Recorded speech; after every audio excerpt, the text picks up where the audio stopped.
Hello, you guys. I'm gonna let you all start coming in. We'll be on for about an hour today because we was on for too long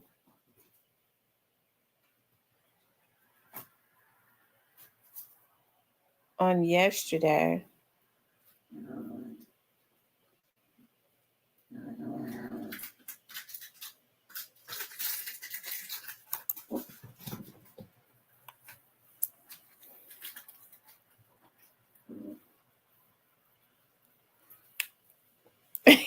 Mr. Parker. Hey, Miss Shan. Hey, Sean. How are you? How's everybody doing?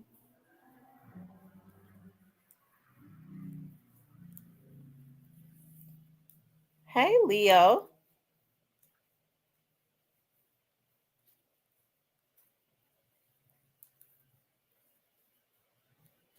I know you saw I called you. I'm getting annoyed by you sending. You know what? I didn't listen. I've been shampooing carpet and everything today. I was supposed to. Benisa gonna be mad at me because I was supposed to meet her, and I ain't even get a chance to do that because I was like, while I'm on a roll, I want to just finish. I started shampooing carpet, doing floors, just packing up old stuff. I was just on a roll. And then I messed around and put my food in the oven. I did some chicken and I did a chicken and rice and broccoli casserole. Once I put my food in the oven, I was like, maybe I should just do everything tomorrow. I need a day for me. I need a day for myself. I'll call you back later, Mr. Parker. You always be talking about you call me. I never see your calls. You be jabbing. Hey, Leosha. Hey, the realty. I know it's a Saturday. It's still kind of early and all of that. And I mean, we don't see that many people on here right now because it's still kind of early. Because I know, I want to talk about something that is conducive to. Hey, I am She Johnson. I kind of want to talk about, some stuff as it relates to our community. Like, um, I think it's a lot going on in our community. We're consistently, and we've talked about this before, right? Hey, Tyranny, we're consistently seeing, young adults lose their lives, get caught up in the criminal justice system. Um, and that's what I want to talk about. Is hip hop destroying the Black community, or is it bad parenting? And hey, I know that each and everybody is going to have a difference of opinion as it relates to that, but I want to hear what everybody has to say, right?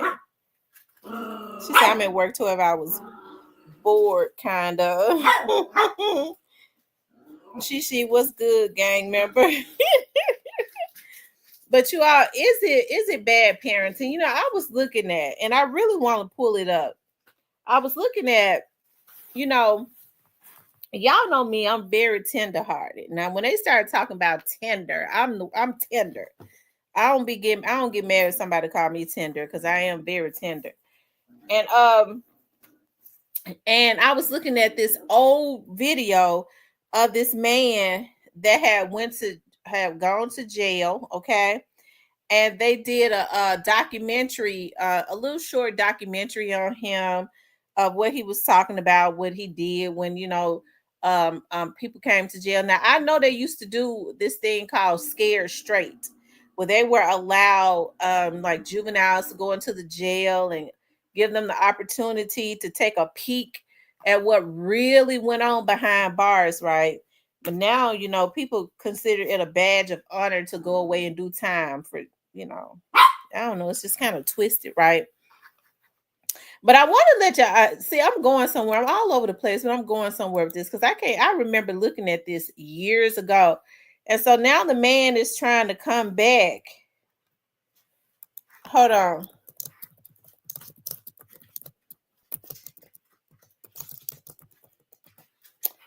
Hold on. Here you go. Is this him right here?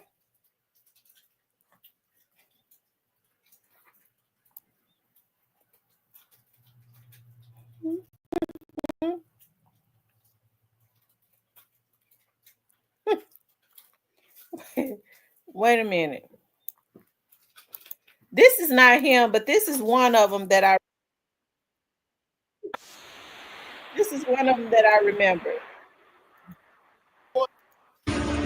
But when very different, locked up in one place, all of them get hard, all of them's horny, all of them got sexual desire. So what are they gonna do? If you won't let them have a woman, they gonna have each. Somebody's gonna have to give us some booty, and it's just that simple.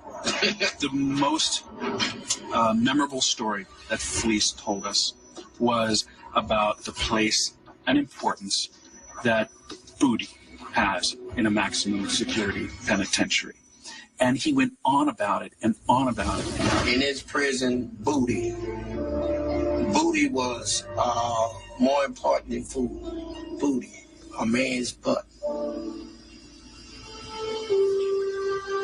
It was more, I'm sorry, it was more booty, having some booty was more important than drinking water, man. Now, now we don't show. You remember we used to show the we don't show the videos like that in the more to scare, yeah, to scare like the younger teenagers, the kids that are acting out. They don't show videos like that anymore or take them into facilities. They don't do scared straight anymore, right? It's almost like they want them, they glamorize going to jail. They, I guess they want them to go, right? So they're really, I don't know if they're really afraid of stuff like that anymore, but I was looking at how so much is being glamorized, right? Stuff like that, going to facilities, going to going to jail. That's being glamorized. Those are the types of things that oftentimes go on behind the wall, right? I'm not saying that everybody that has gone to jail does that. That's so not true, right? But I'm saying, when you're young, like 18, 19 years old, you go to jail. And if you look at that, the whole little documentary, he talk about how they wait for young men 18, 19 years old to come in so that they could take advantage of them and all of that kind of stuff, right? But now in hip hop, we see things like this being glamorized. When you go to jail, I'm gonna take this, I'm gonna take that. You know what I mean? They kind of glamorize victimizing people if they do go to jail, right? So that's why I say it's so much stuff in hip hop that is being glamorized. Hey, I know that once we start seeing stuff too much, we start looking at TV. That's why they call it programs, because it is a programming of the mind, right? Is hip hop destroying the black community, or is it bad parenting? Listen, there are quite a few people that may say it is a combination of both, right? People might say that it's a combination of both, and I think I can agree too that it may be a combination of both, because um listen, people are, for some reason, people are just kind of driven by what they hear and see. For some reason, they're not able to decipher that a lot of what um they hear and see, even with the movies, right? They're not able to really decipher that that stuff is just not reality, right? But it's being put out there so that I believe those who are not being guided right can kind of model and mimic that, right? That's why I say it's hip hop destroying our community. We see rappers every day that consistently put out, that is encouraged to put out certain types of music to act a certain type of way. They are encouraged to do that so that they can influence a generation. Okay. And unfortunately, you have so many young people that's just not being, I don't know, raised right, right? They're not being told right, because they kind of blindly follow celebrities and entertainers and rappers. They fall in love that like they fall in love with these rappers, and they look at these rappers who don't even have character, who themselves, as that's my role model, that's my big dog. You know, social media has kind of made people, they follow the rapper on social media, they're looking into the rapper's life. So for some reason now they feel like this is my big dog, this is my big homie, and I want to do everything that this character, because they sell you an image. I want to do everything that this character who is selling themselves, that's selling this image, does, right? And it's unfortunate. It appears to me that in a lot of the circumstances, you don't have people that are really validating their children anymore. Chip says, regardless of what you tell these kids, the influence of the culture is greater. Kids will usually rebel against their parents. Well, yeah, kids rebel. I agree. I agree. But here's the thing also, Chip. I think that there's still not a foundation. There's not a foundation. You know how parents lay a foundation even if your kids go wayward, because I know kids will go wayward. I have kids myself, okay? So I know they will rebel. I know that sometimes they'll go, you know, they'll go wayward. Um but if you build a solid foundation, even if they go left as they get older, if there is a foundation, I do believe if there's a solid foundation built on just the layer, the first foundation, if it's built on top of at the bottom of all of the layers of those layers of mess, oftentimes as they get older, they start to mature, they will revert back to that foundation and those things that you taught them, that's on the inside of them, right?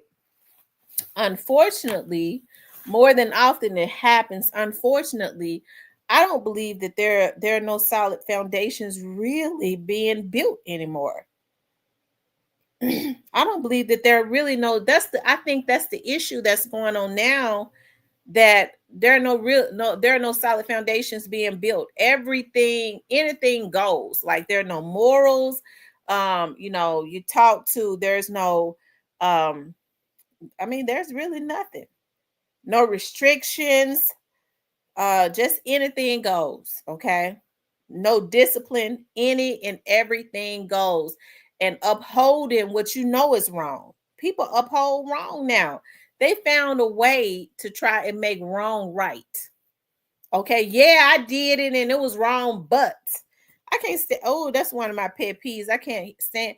Get over here. I can't stand to hear somebody talk about something that they did wrong and they know that they was wrong and they go, but you was wrong. You didn't have any reason to do it other than there was no discipline and you wanted to do it, right?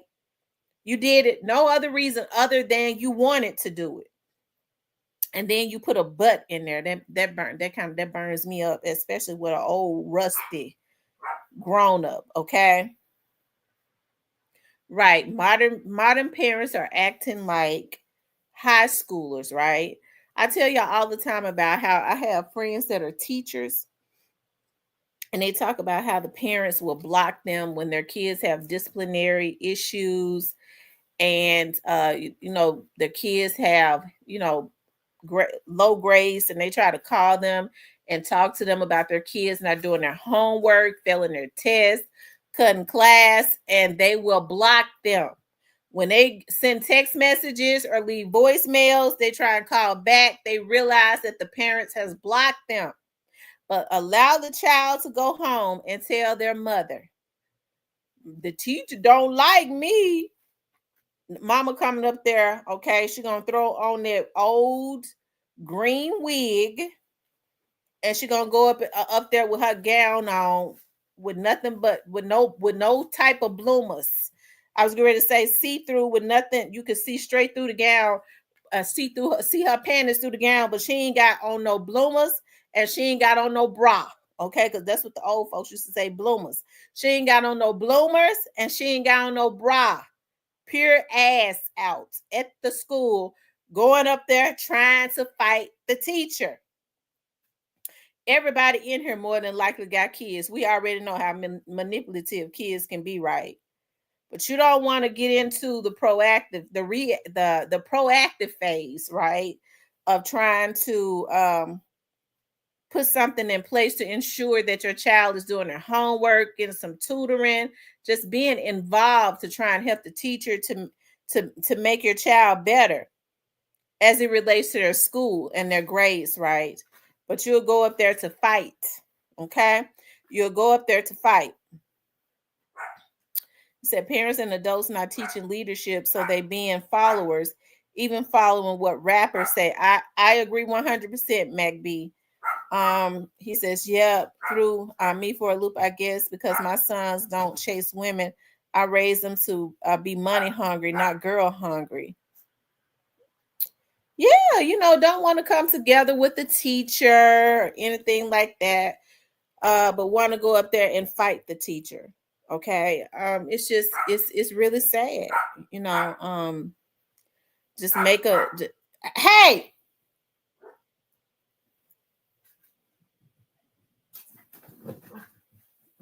Just make a mockery.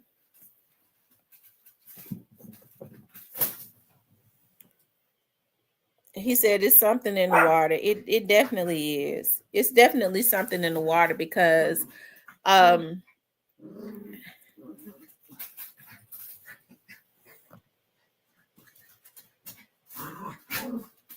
you got parents that don't even know when report cards come out. They haven't seen a report card from their child in 3-4 years. They don't even expect to see one. And if you ask them, have you seen a report card? Some of them might tell you, I didn't even know they sent report cards home. I agree with that. It starts at home. It starts at home. And I think that's the issue, because I hear a lot of parents say, well, the teacher don't want to do her job. Your child is disrupting the class. Okay. Your child is being disruptive and causing those kids that actually do want to come to school to learn, they're interfering with them learning because of their disruptive behavior. Teachers just don't want to do their job. They scared of kids. Lady, you scared of your own son. You ain't got but 2 teeth in your mouth, and it's because your son knocked the rest of them out. Okay? But you expect for a teacher to raise your child. Okay? Because see, then get mad when the teacher suspended him or her. Teachers don't want to deal with kids no more. Why should a teacher does not go to school to raise your child? Okay? A teacher goes to school to try and teach your child something, right? And here's the thing, I feel like your child is behind if your child gets to by the time a child goes to school. Now they go to pre-K 4. Okay? They start at pre-K 4. But if your child is in pre-K 4 or in the kindergarten and cannot spell their name, they behind already. And so I think that's so unfortunate, because you have parents that send their children to school, and that's where it starts and stops at. The child don't know how to count.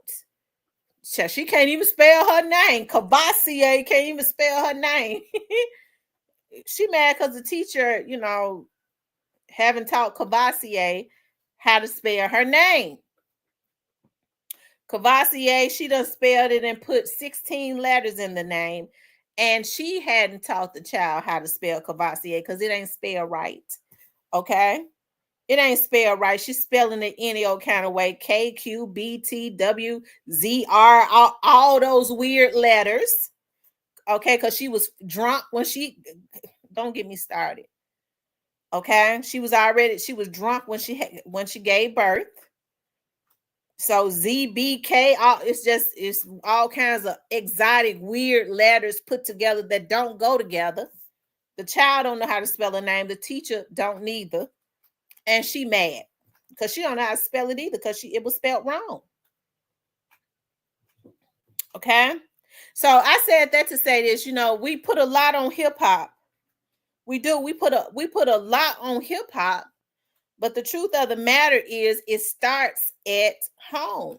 Okay, I agree with the young man. I forget who that was. Was that Chip? It starts at home. Nobody should have more influence on your child than you. Okay, you send your kids to school so that they could learn, but there are basic stuff that they're supposed to already know. You have 2-year-olds that know how to count to 100. They know how to count to 100 by the time they're 2 years old. They know how to spell their name. They already know all the basic stuff.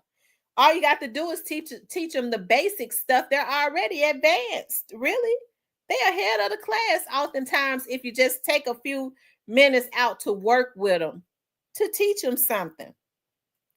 I remember when me and my sister, I was quite a bit older than my youngest sister, and I remember we used to like to play.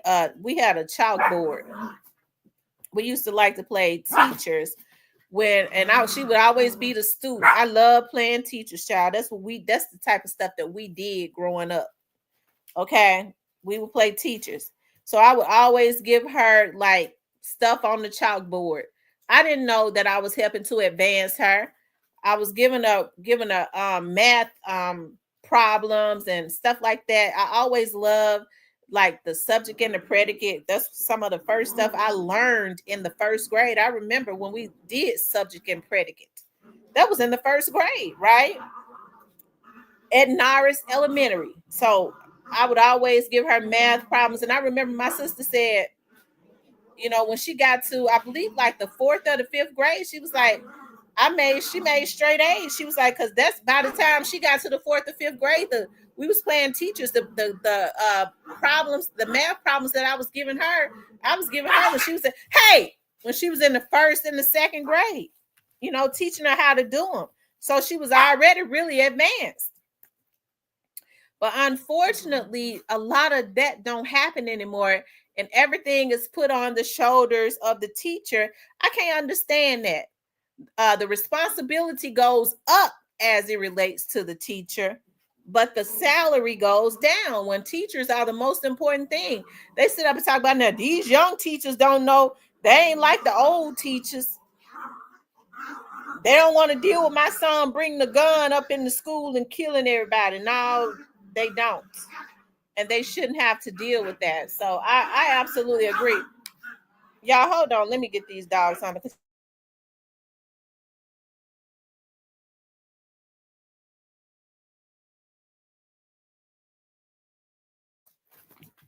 Okay.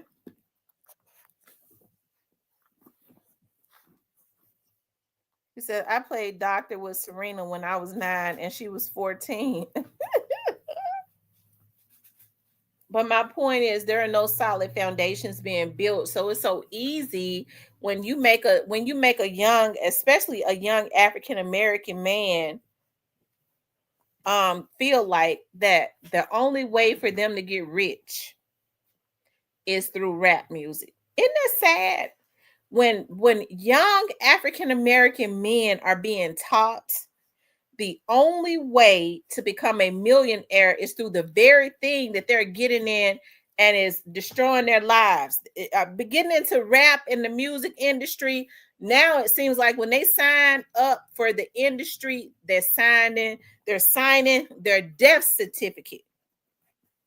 So a lot of them get in it, even though they know the chances are when they get in there and start rapping, it's something going on that we ain't addressing. We see it. It's something wrong.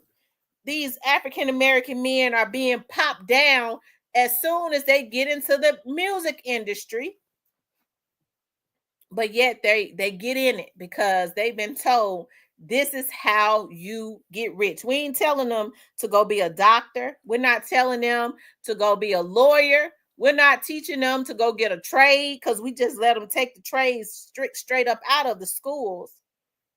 We're not telling them, they took critical thinking out of the schools. So people don't critically think anymore. Oftentimes, we're not teaching them that. Go get you a trade. College ain't for everybody. Go get you a trade and go start you a business. Because if you like doing something, you good with your hands, you go to school and learn the business part of it. It ain't how good you are at what you do. It's how good you are with the business part of it is what's going to make you rich or wealthy. But when it comes to our community, we've been taught to love what you do. And so now I hear people say, now I don't care if I never make a dime. I just love it. That's what they teach our people, all the talent that's in the Black community. I remember I heard Puffy say that, and this is how he was able to take advantage of a lot of the Black artists and stuff. Do you love what you do? Yes, I love what I do. Would you do it for free? Because if you love what you do, you'll do it for free. This is how he was able to take advantage of them. Yes, I'll do it for free, and they did it for free too, because he got all the money. And they was left broke, busted, and disgusted, right? I don't care what I love. I ain't doing it for free. You love it. Uh-huh. You gonna do it for free? Hell no. Okay? I'm not fake. I'm letting you know now. No. Sure not. Okay? Chip says, can you address the influence that this thought music? Right. And let's talk about that. Something my mom said that has always stuck with me. My mother was sitting in her chair one day. My mom got her favorite chair, child. It's almost like a rocking chair. And my mom was sitting and she was just in thought. And all of a sudden she just said out of nowhere, she said, whoever told these girls that it would be better to sell their bodies rather than work? Whoever told these girls that? And it's so sad because that's what's being glamorized. Run your money up. I want my money. I want my money. Run my money up. And they're doing everything.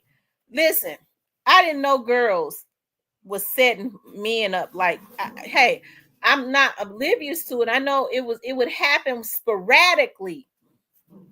Right? I've seen it happen, and it wasn't as prevalent as it is now. Right? But you got girls that sit up and say now, well, yeah, I set him up because I had to feed my kids. I'm at the club because I gotta feed my kids. Y'all, what? And this is what is being promoted. She a hustler. That's how you hustle. No, you go to school. Okay, they don't promote that no more. Go get you a trade. Because a lot of these girls that's popping in the club know how to do hair. They know how to do makeup. But everybody want a microwave fix. Okay, well, you go bend over and shake your ass in somebody's face. You could make a quick 200, whereas you can make that in 30 minutes rather than, you go lay up with somebody. You can make a quick, I guess they charging 40. Well, they say they went up to 75 now. Okay. Make you a quick 75. And if you do 5, you get 5 niggas, boo. You got what you need. And it's so unfortunate that is what is being promoted. And then a lot of young women who at some point decide, to go on, because I see a lot of women going and getting into the medical field, right? But they still got that, they doing it now for, I could be a professional, even though I've been a whore, I could be a professional. They ain't doing it for the right reason. So they're getting into the medical field and they still got that ghetto garbage mentality and they can't keep it. Let me tell y'all something. Let me tell you something. I don't care how much training you go get, how much education you go get. If you don't change your mentality, you still just gonna be a damn gutter rat. Okay? You're gonna be a damn gutter rat. And that's what's going on. People are not just complacent with just being having a gutter mentality. They ain't trying to better themselves mentally. They'll go and get the training to do something, but their mentality is still the same. Right? Their mentality is still the same. Okay. They want to be able to stand on Facebook and say, see, I came from the streets of North Memphis and I used to dance, to feed my kids. But look at me now, I'm a nurse.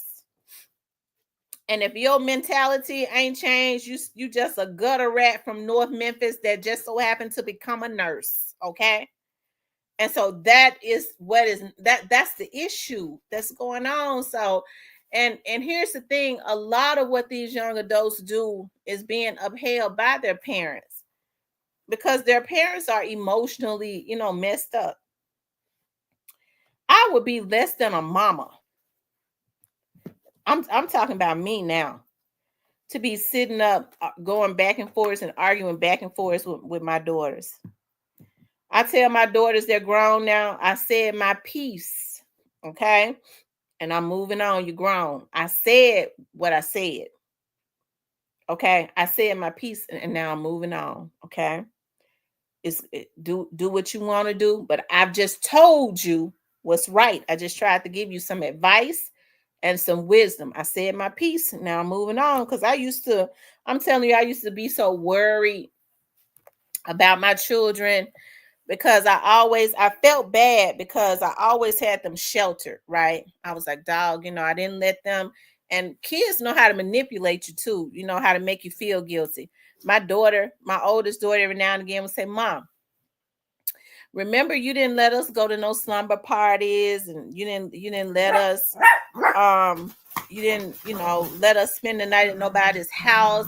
I just feel like we weren't normal kids, and that used to really make me feel a certain way. I would go, dog, I didn't. I had all the slumber parties at my house. I had a house full of kids at least twice a month, 2 weekends a month, because I wanted them to be normal. When they went to the movies, I was the one that took the kids to the movies because I ain't trust nobody else mama to take them. I ain't know what they had going on. I was like, well, they might leave my kids at the movies by mistake or something like that. So I'll just take all the kids to the movies. Like, that's the type of stuff that I would do, right? But I had worked for the police department for so long, I was just paranoid about it, right?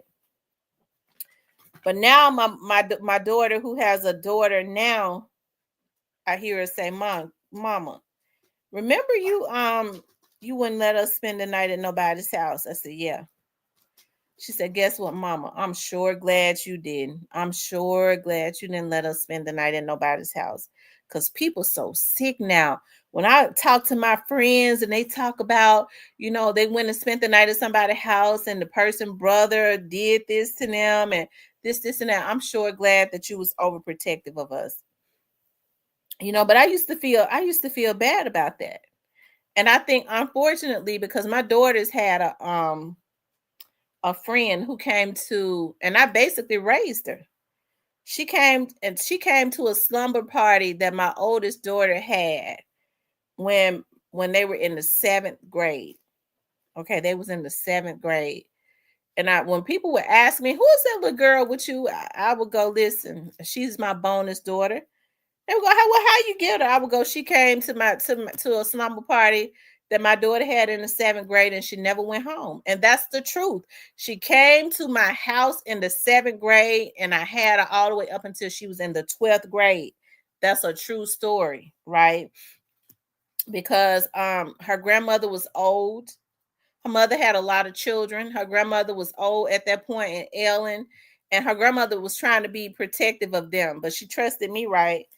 And that's basically what happened. She came to my house in the 7th grade and she didn't go home until her mama, she basically went on back to her mama when she was in the 12th. She is, when she would go home, and spend time with her mama and stuff. Around that 11th, 12th grade mark, her mama was letting her smoke weed. She couldn't come back over there smelling like weed and smoking weed because I ain't play that. Okay.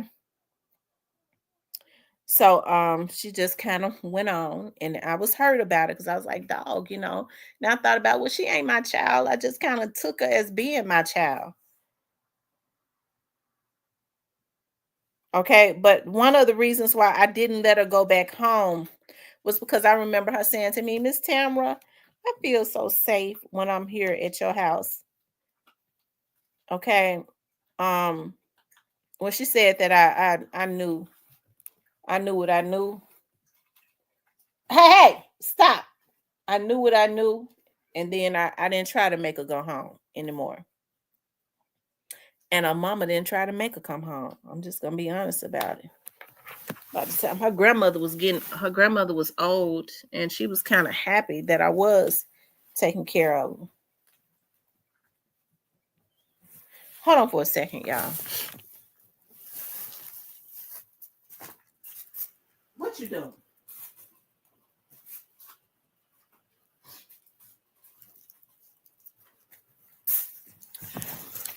Okay, y'all, I'm back. But my point is, we see a lot of parents that's just okay with everything, make excuses for everything. And I'm not trying to be judgmental, but there's no way in the world that I would ever want to smoke and do drugs with my child. You know what I mean? People don't have any couth about. They're so uncouth now. Well, I'd rather do drugs with him than for somebody else to do drugs with him. Yeah, it's something going on. That's why I say, is hip hop destroying our community, or is it just bad parenting? And I guess I gotta say, it's just, to me, it's just a combination of both. Okay, it's a combination of both things. Because people just don't care anymore. She said Parker could be true. I just don't associate with trash. Me neither. I don't associate with trash either. I don't either. I love to see when people are trying to better themselves, but I can't stand.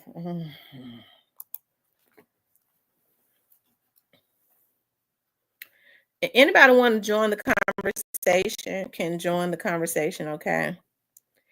I just dropped the link. Okay. Anybody that wants to join can come up. Is hip hop destroying our community, or is it just bad parenting? Okay. And like I said, I think it's just a combination of both. And we're always talking about, counseling for the children and all of that. But we can counsel these kids until the cows come home. But the truth of the matter is that if we're not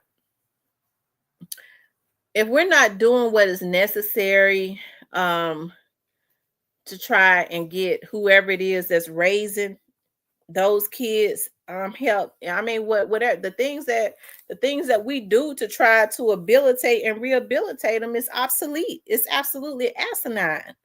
So I don't know, y'all. I don't know. I don't have all the answers. But I just know that there is definitely some type of disconnect in our community, and people are pointing fingers. I think one of the reasons why people can, some people, because I see some people, and I love when they have a determination. They have a determination. They just go getters, right? They'll take nothing and make it into something, right? I like to see when people are in their beginning phases and how they have a determination to grow something, because that's usually where success comes from, and then you're able to appreciate it more, right?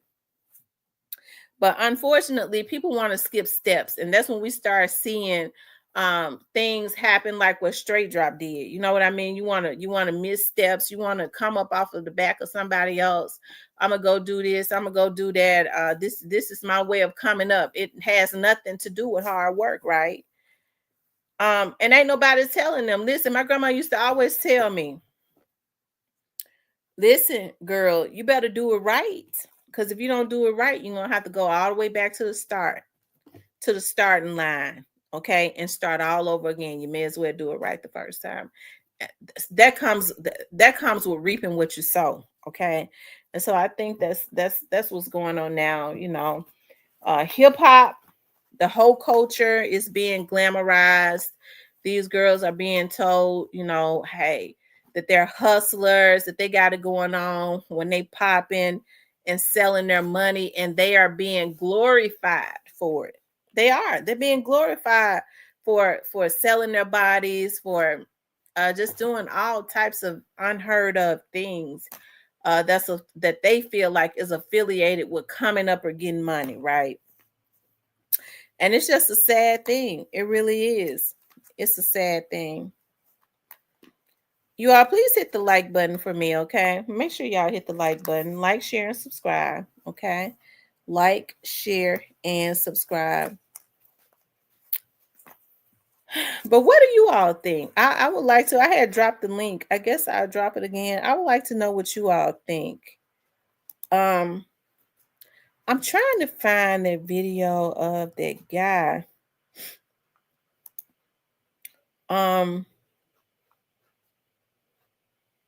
I think this comes from also. Hold on.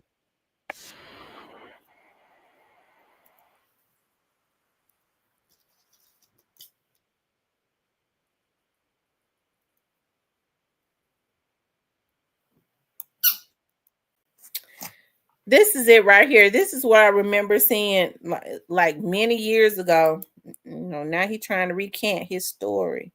But this is the type of stuff that while they're trying to glorify, going to jail and doing time and being that makes you an OG or that makes you a whatever certified, they're not talking about this right here. And this is what they need to talk about.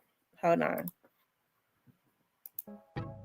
Crying, and I let him know I want. This is a man that was in an Alabama prison. I'm the guy in the documentary. I started to put my plan into making. So I let him know that I want him to be with me. I let him know that I want to have sex with him. I let him know I want to lay with him. He started crying and begging and pleading. You know what I'm saying? Mark, I don't want to be like this. I don't want to be gay. I don't want to. But at this time, you know what I'm saying? I'm out of control. I don't want to hear nothing. No talk. What I'm about to talk about has been a very touchy, delicate, crazy, twisted warp. Now, this man years later. Okay, he's trying to say they made him say that in the documentary. Which is I think is a lie. I looked at that whole documentary years ago. They ain't make him say nothing. He on there popping his mouth now, talking about it was scripted. Popping his mouth every time he talked. Let me let y'all hear this. Subject that's been kind of haunting me for years. Yeah, for many, many years. And I try to just overlook it or forget it, but it's hard. You know what I mean? And me being who I am, if something bothers. He done mastered being able to put that cigarette right there on his lip and let it hang right there on his lip. Yeah, he's saying now that they basically it was scripted and all that. I looked at that documentary. It wasn't scripted. This is him about 20 years later popping his mouth, talking about he lied. Popping his mouth. Get out. Bothers me, and it just keeps bothering me. Eventually I got to say something or do something about it. You know what I mean? Not saying that this video will change anybody's view or idea or opinion of me or of the situation that I'm about to discuss. But hey, you know, it is what it is. You know what I'm saying? But I feel like I need to clear the air and let it be known, you know, the truth, let the truth be known about what really happened and what really was meant to be. What was meant to be was totally not. They should have told him if he was going to try to come back 25 years later and recant his story, he should have stopped popping his mouth, because folks not going to believe him sitting there talking about he was lying, and you know it was a lie, and then he popping his mouth every chance he get. I'm a woman, I don't pop mine. But I digress. I'll pop it. I just popped it then. I digressed. I mean, but anyways, they need to let these young men know that that's the type of stuff that goes on behind these bars. Okay. But what we got the hip hop culture doing is glamorizing going to jail. You know, I be watching some people, especially these young guys, real young guys, when they talk about they went and did, you know, they got charges on them and they went and did time, they be, you know, they eyes light up. They be smirking and grinning as if this right here makes me official. It ain't did nothing but mess your you know, I mean, that could follow you for a very long time, but they kind of feel, they kind of relish in that. You know, yeah, I got that charge. I got that charge. You know, people are not telling them that that's not the way to go. That's why I love it when I see the OGs that have really been about that life, because a lot of these young dudes ain't really about that life. A lot of these OGs that have really been about that life, right? And then they turn their lives around, and then they start kicking game, and then these young dudes know, look, hey, that ain't about nothing. Okay, that being behind the walls ain't about nothing. Okay, the only thing it's doing is institutionalizing you, keeping you away from your kids and your family. That's it. All right, fighting for your life all the time. It ain't even about nothing. Now that's real right there. When you go through stuff and then you try to send somebody else in another direction and tell them don't come down this road, because this road right here ain't it right here. Shan said she used to work at a prison. She's seen it all. Shan, I'm telling you. Yes, indeed. Look, if anybody want to come up, you guys can come up. If you want to come up.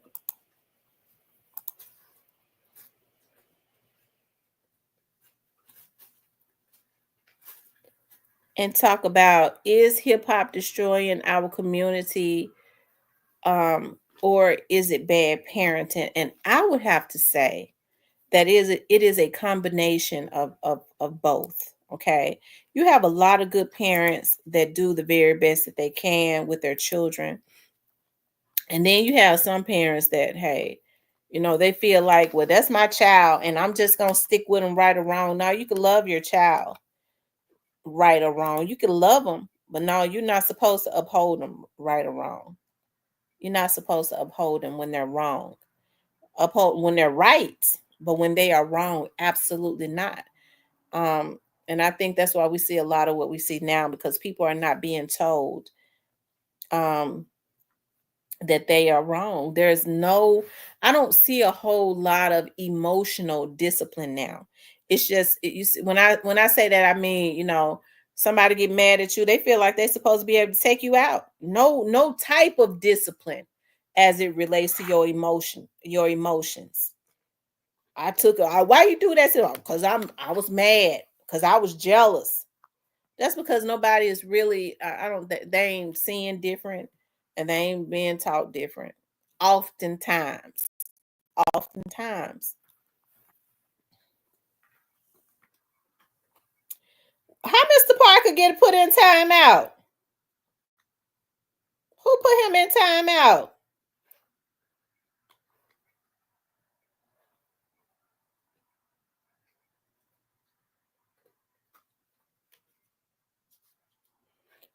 Mr. Parker in timeout?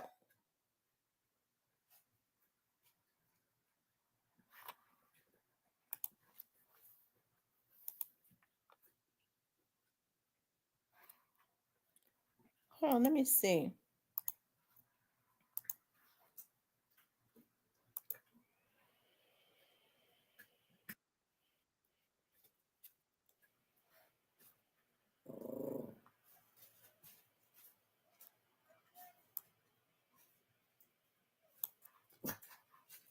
Hold on.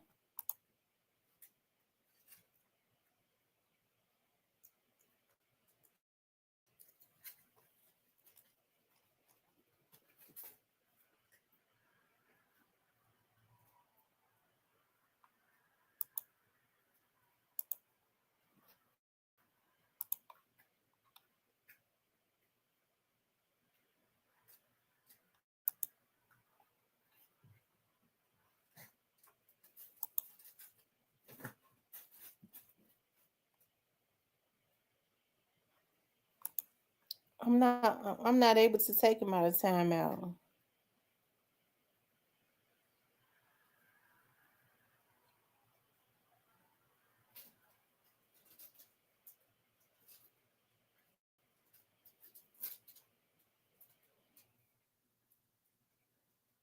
Hmm.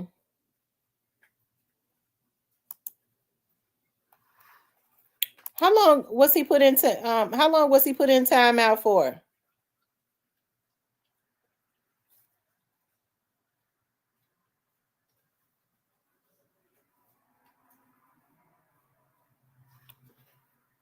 Who put him in timeout?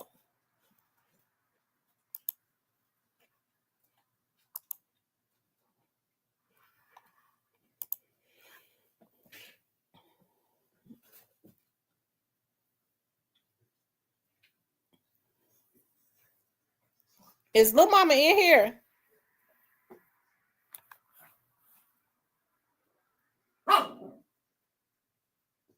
How many minutes was he put into timeout for?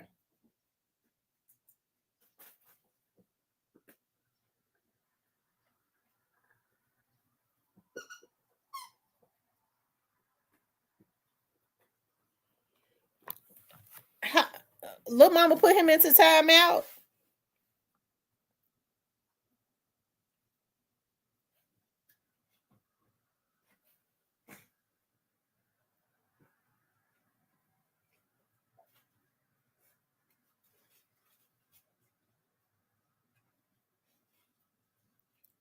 So how many minutes was a very long time? How many minutes is that? Because it won't show me how many minutes it was.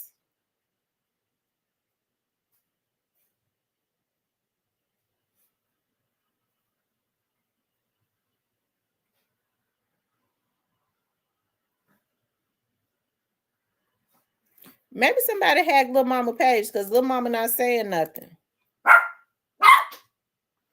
Hold on.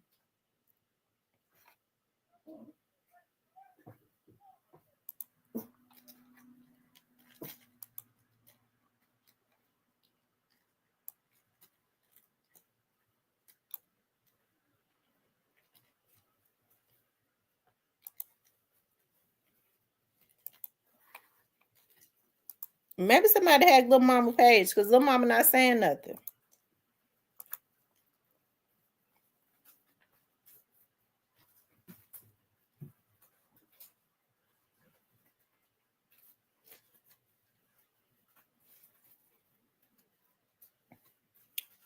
You said 1.18K seconds.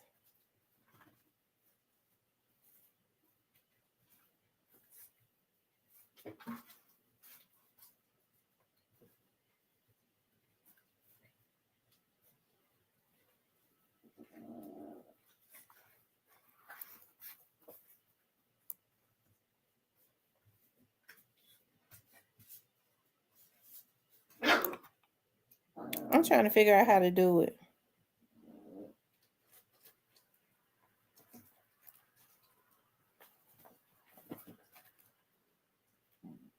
Hold on, let me see something. Let me see if I click time out. Shit.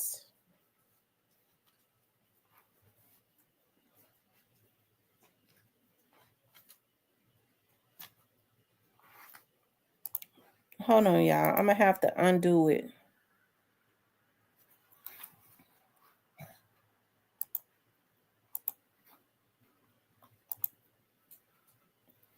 I thought if I click timeout, it would. Hold on.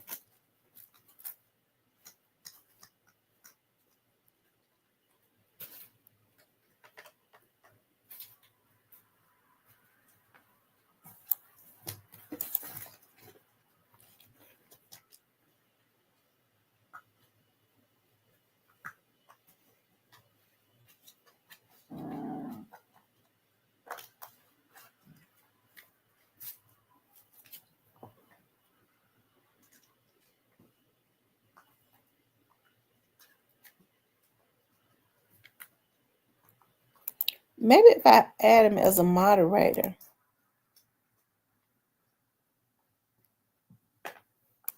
I think if I add him as a moderator, that'll take him out of timeout.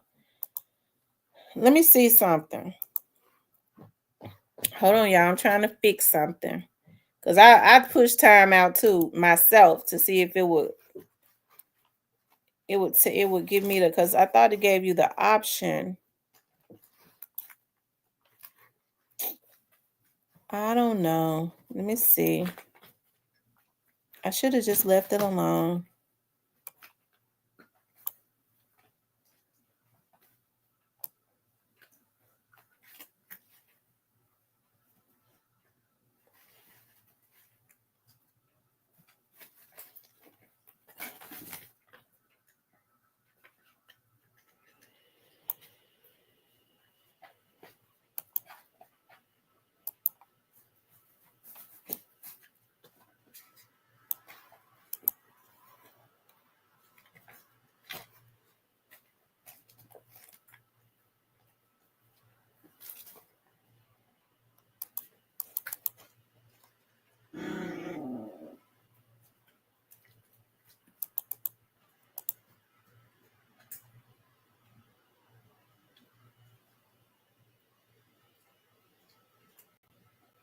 Hold on, y'all. Let me see.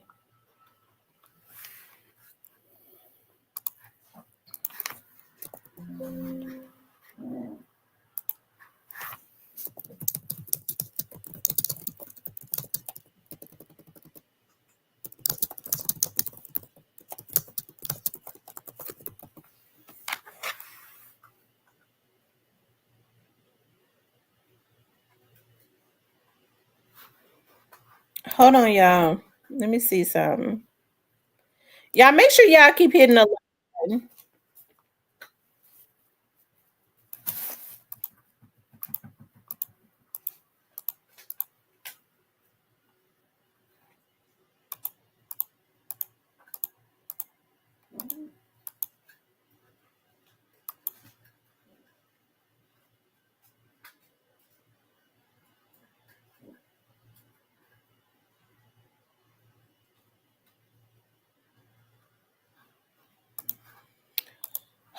I don't know. I guess it's just gonna have to run out.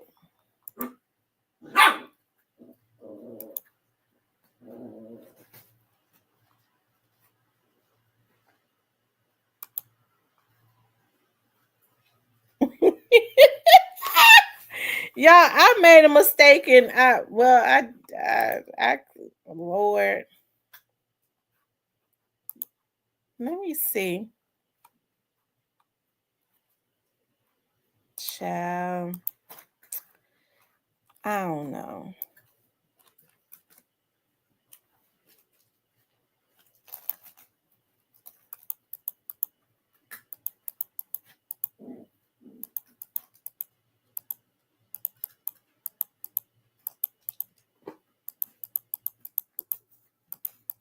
I got so many people blocked. It's ridiculous.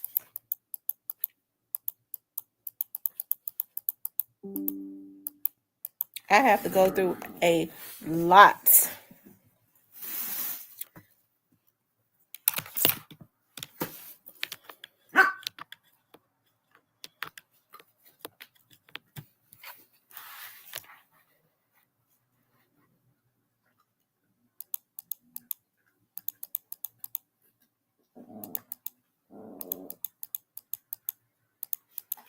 I think he just on timeout. I don't know who that was. I don't know if that was Lil Mama or not, but Lil Mama didn't have a reason to block him.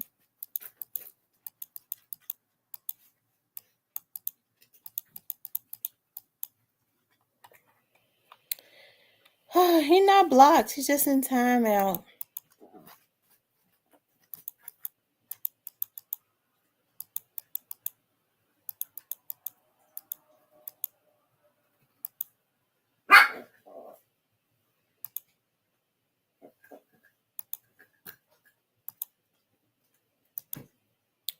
Yeah, he just in timeout. I guess, you know. Just gonna have to wait until he comes out.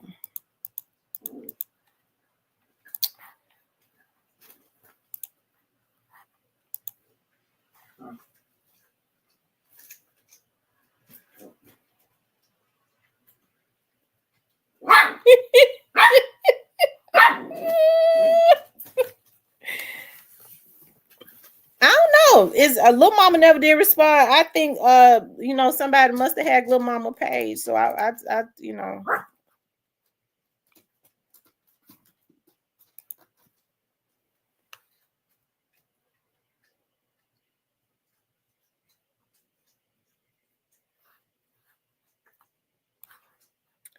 Y'all hold on 1 second. Let me look at something. Ciao.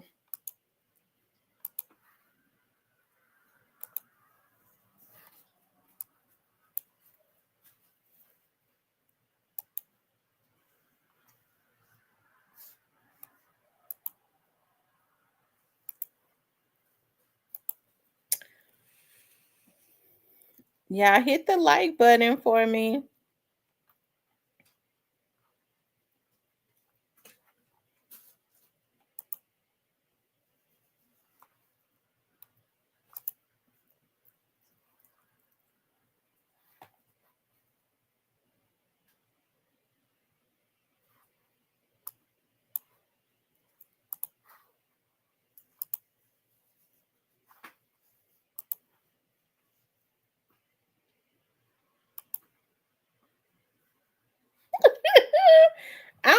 I don't know how to do it. I don't know how to do it. Somebody definitely is hacking because they was hacking yesterday and knocking folks up off my panel.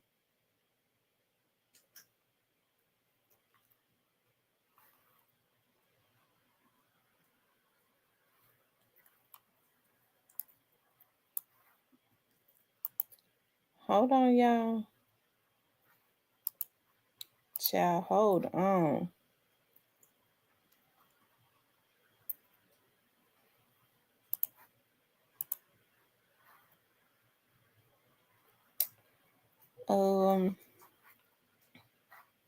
I don't know how to do it.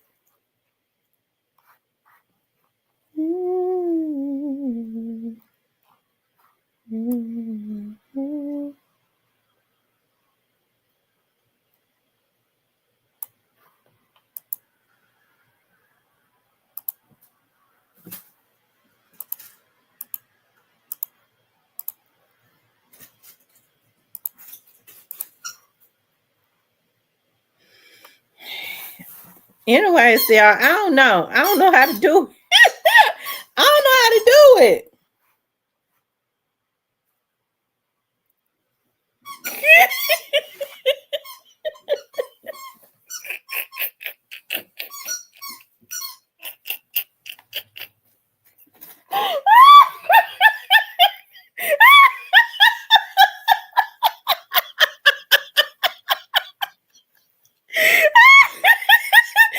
Oh my God.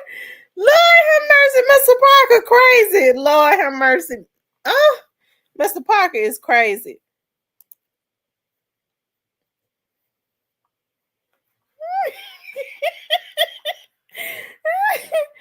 Lord have mercy. Let me see something, y'all.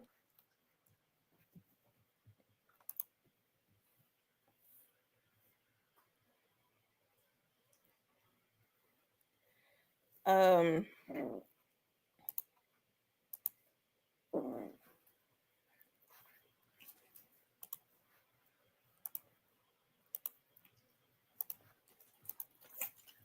Okay.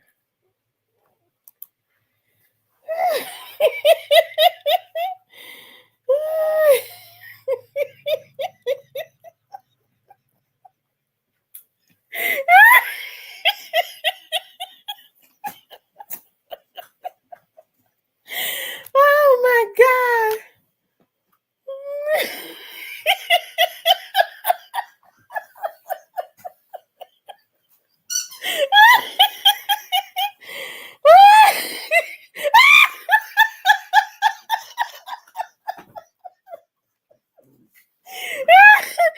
Oh my goodness.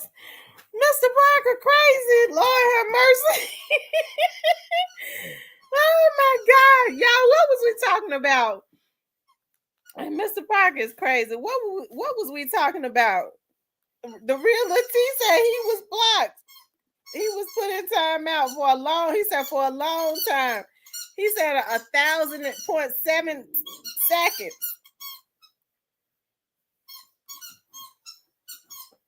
He said 1.7K seconds. 1.7 thousand seconds. Lord have mercy.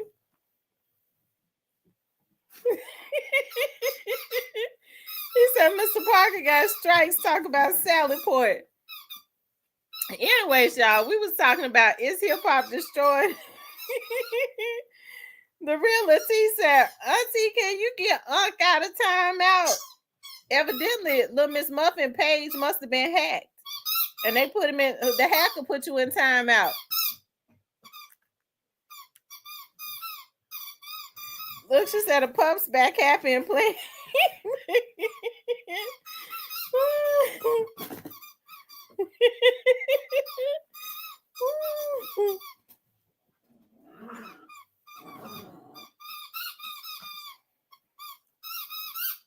What's up the side dog? What's up the side dog?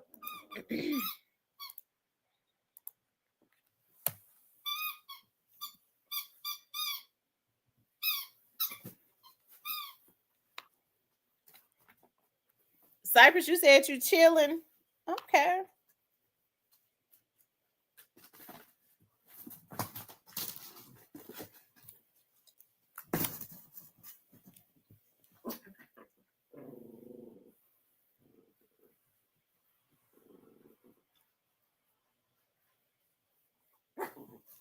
Hey, Cypress, hit the link. Oh, he said he just got in.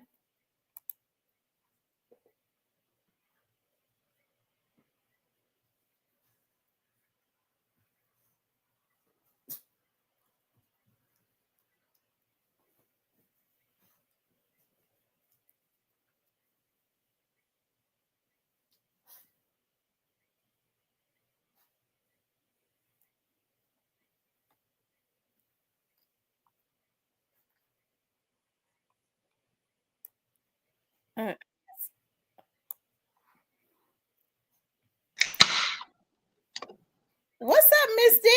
What's going on, girl? I ain't know you was in the chat. I didn't see your comment. Oh, no, I wasn't in the chat, girl. Oh, okay. You just having to pop up because I was looking at everybody in the chat. I ain't seeing Miss D comment. What's up, Miss Diane? Hit the chat. Diane, girl. hit the link. What going on with y'all on this Saturday? Thank you, Love Hatchet. I appreciate that so much. Go, sorry. You see, I ain't drunk today, y'all. I'm drinking a Coke. You drinking soda? Good. You drinking a Coca-Cola? I was going to say, I ain't no Coca-Cola's my hair. That's a ground. I'm finna say a Coca-Cola because I love them crushes. I can't even go over there in the soda section because I loves me a crushed soda. I'm telling you right now. I already know if I go down the aisle, I'm getting them, and I don't need them. I don't either because I done got so fat, my face and all fat as I don't know what. Just don't got big. My be real dude, but it's best be. Let's see. She said, but it best be for them kids. yo, for real, any petty drama on here gonna be reported, and we gonna be checking all y'all videos, dude. Cause if it ain't right for them kids, you to community, then y'all channel gonna be taken down. My crew gonna be here with boss and who the hell is that? Lady, what did you talk about? Y'all, what's that lady talking about? I couldn't even understand it. Somebody, your channel, yo, this channel, my be real dude, but it best be appropriate for them kids, for kids, yo, for any petty drama on here gonna be reported. The haters. Cause I don't know what she talking about with that. And then I wrote a whole book. Y'all block it. Y'all moderators, y'all make sure y'all block these folks now. Get them out of here. Show them to the door. So what's up, y'all? What's going on? What's going on, girl? Hey, panel. I ain't drunk tonight. I ain't drinking neither. I drunk enough last night for the whole weekend. Yeah, Did y'all block her? Yeah, you were getting for the run for their money last night.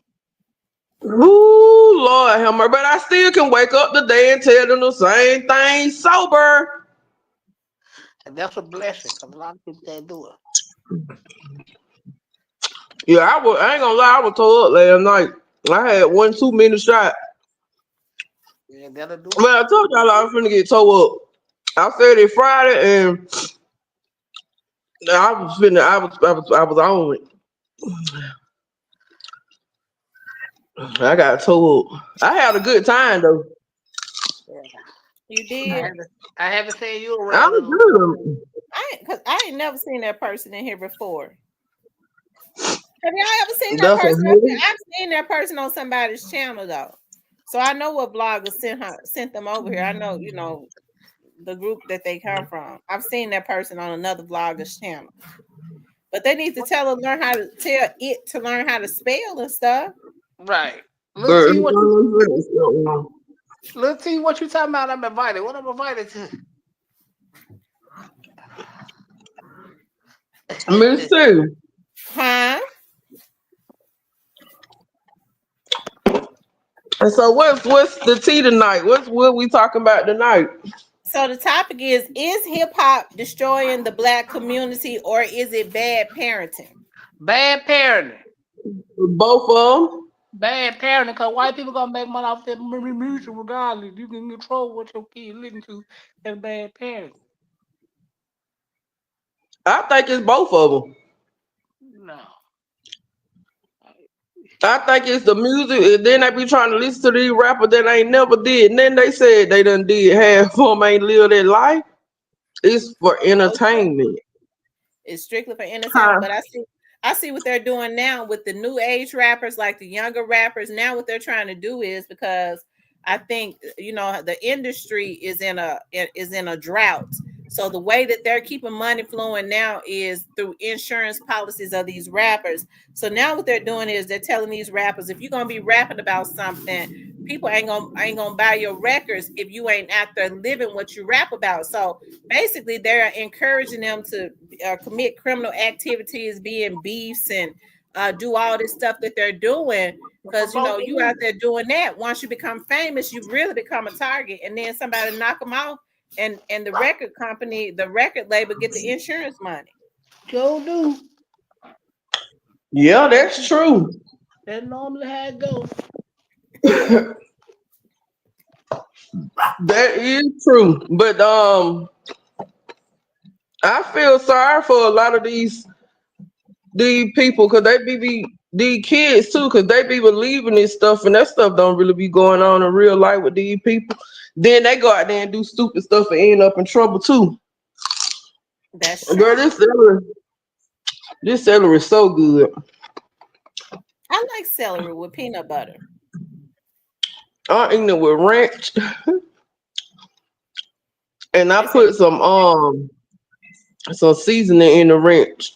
This celery good as I don't know what. What kind of seasoning you put in It's like a rub, it? like Okay. a seasoned rub. And it's so good. I'm gonna lose some weight. I gotta lose some weight. I don't got. When I was in jail, I had done lost a lot of weight. But girl, when I got out, man, I ate like I had never ate before. Look, I did. well, celery is really water based. You eat celery for your snacks and stuff. Hey, you'll start losing that weight because the water will start draining. You start peeing it out. Yeah. So Well, you look, I think a lot of weight be water weight? Yeah, most weight is water weight. Where is So, Steve at from last night? he ain't in. I ain't seen him. Girl, you didn't That's know that all. Steve was. You didn't know that Steve.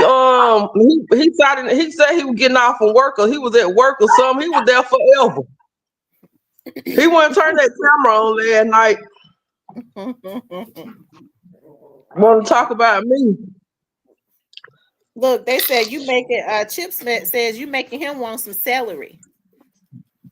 It's good.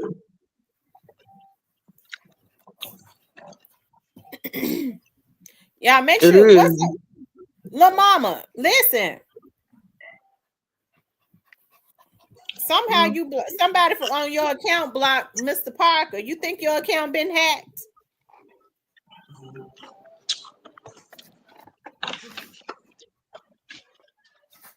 The Black Barber says I can't do the texture of celery. I love celery. Because I don't know. I love onion. So, I don't know. It's kind of similar to that. Now I can't eat an onion like I eat celery, but I always love onion in my food. Like I Me made some. too. Yeah, I made some chicken and rice today.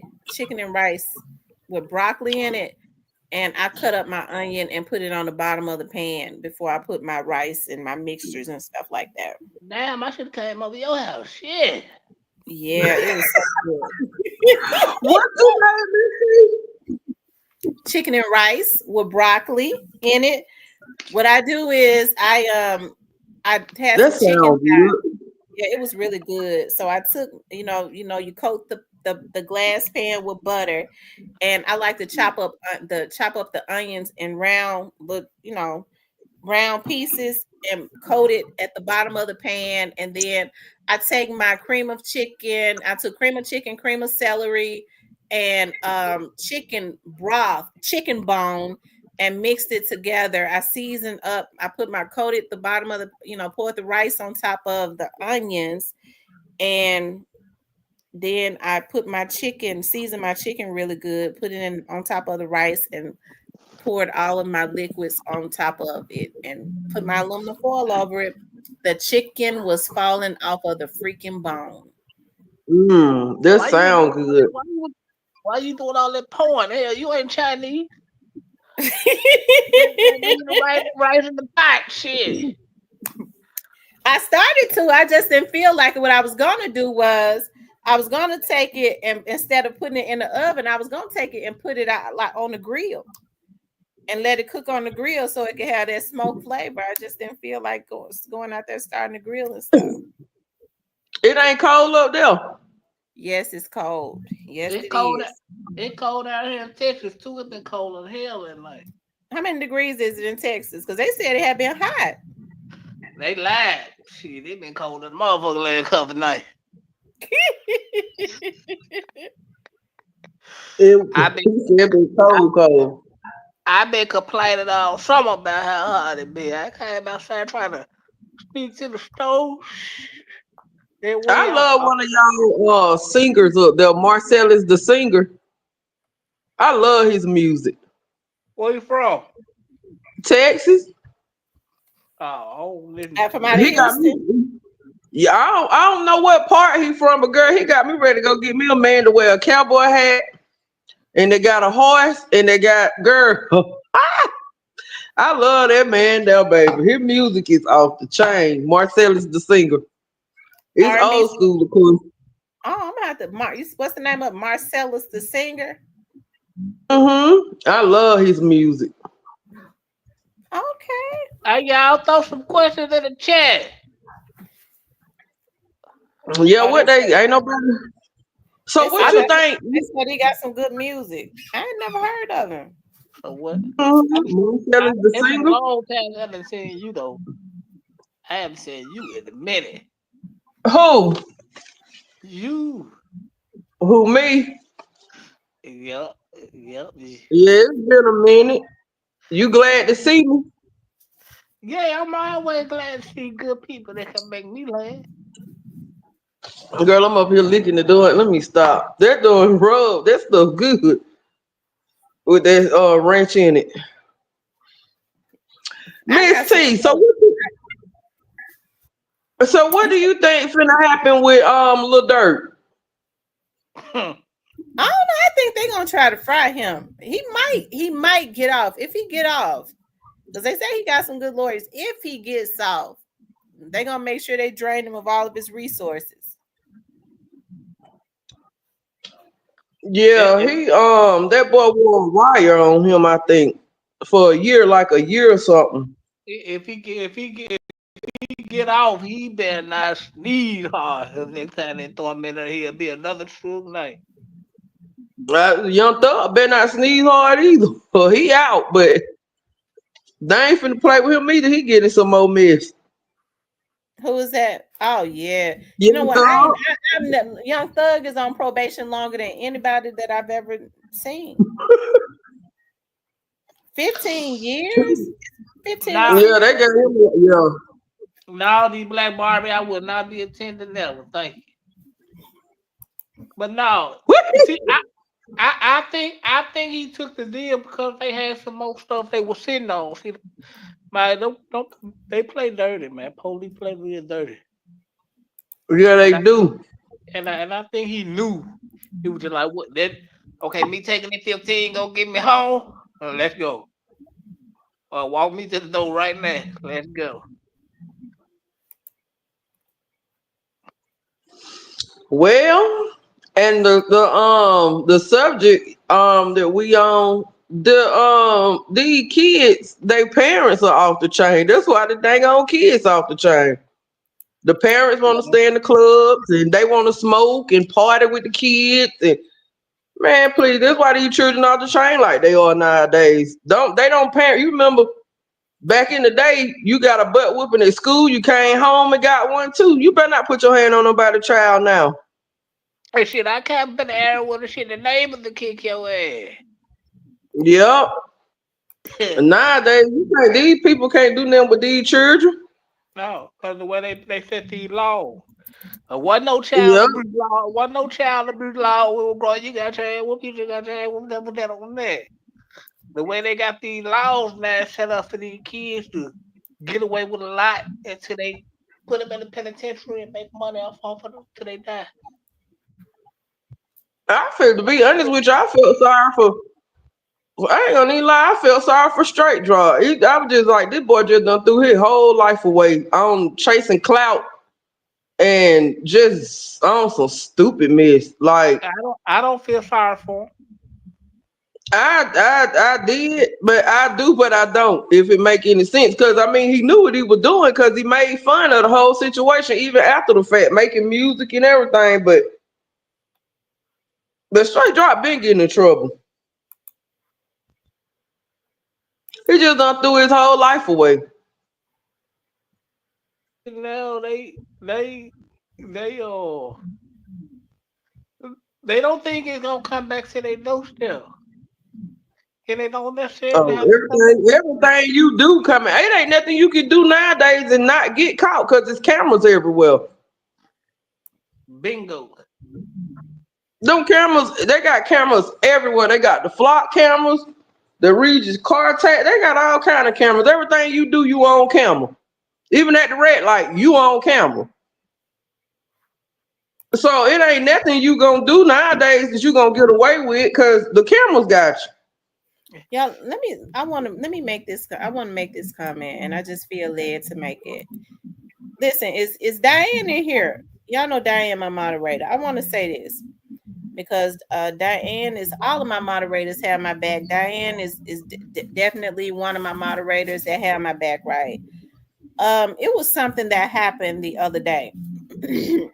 And somebody accused Diane of something, Diane and actually a young lady of something that they did not do right. I did correct the person to let them know that let him know that they didn't do that. Okay. But I got to thinking about, because I thought about and I understand how Diane or anybody would feel, right? I got to thinking about earlier today that I remember when a blogger lied on me, right? And accused me of doing something that I know I didn't do, accused me of saying something about his kids, and he knew he was telling the motherfucking lie, right? And I don't ever want any of my, I don't ever want any of my women, anybody in my chat, but especially I don't ever want any of the women to ever feel like that they're gonna come into my chat and be attacked. And especially if they're not attacking anybody and not be protected, right? I don't allow people to come into my chat and just falsely accuse people.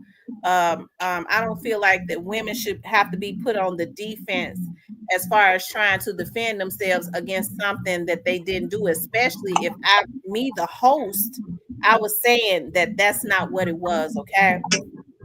So I want to make this clear. I don't ever want any men to ever feel like that they can just come into the chat, or anybody, as a matter of fact, and just attack people and consistently falsely accuse them, because a lot of people take offense to that and they take it to heart. And she had every right to take it to heart, because it's nothing like trying to defend yourself, right? It's nothing like trying to defend yourself, okay? And you know that it's nothing, and you know that you did not say that. So I don't ever want any, especially any of my moderators that I know that has my back, to ever feel like that they're gonna come into my chat and they're going to be attacked, because I'm absolutely not going to allow it to happen. Okay. That's right. Don't attack the women. Flirt with them, fool.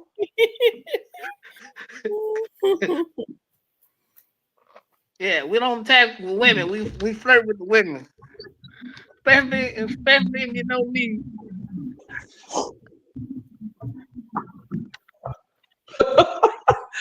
It's always something. That's why I say what I say and be done with it. I don't be caring how them people in the chat feel.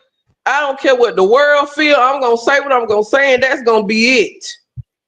Well, what we drinking on tonight, Misty, what's that you got? Is that a dress, like a long duster dress you got on? I like that purple. Girl, this is dashiki, one of them little African dresses. Really? Where you get that from?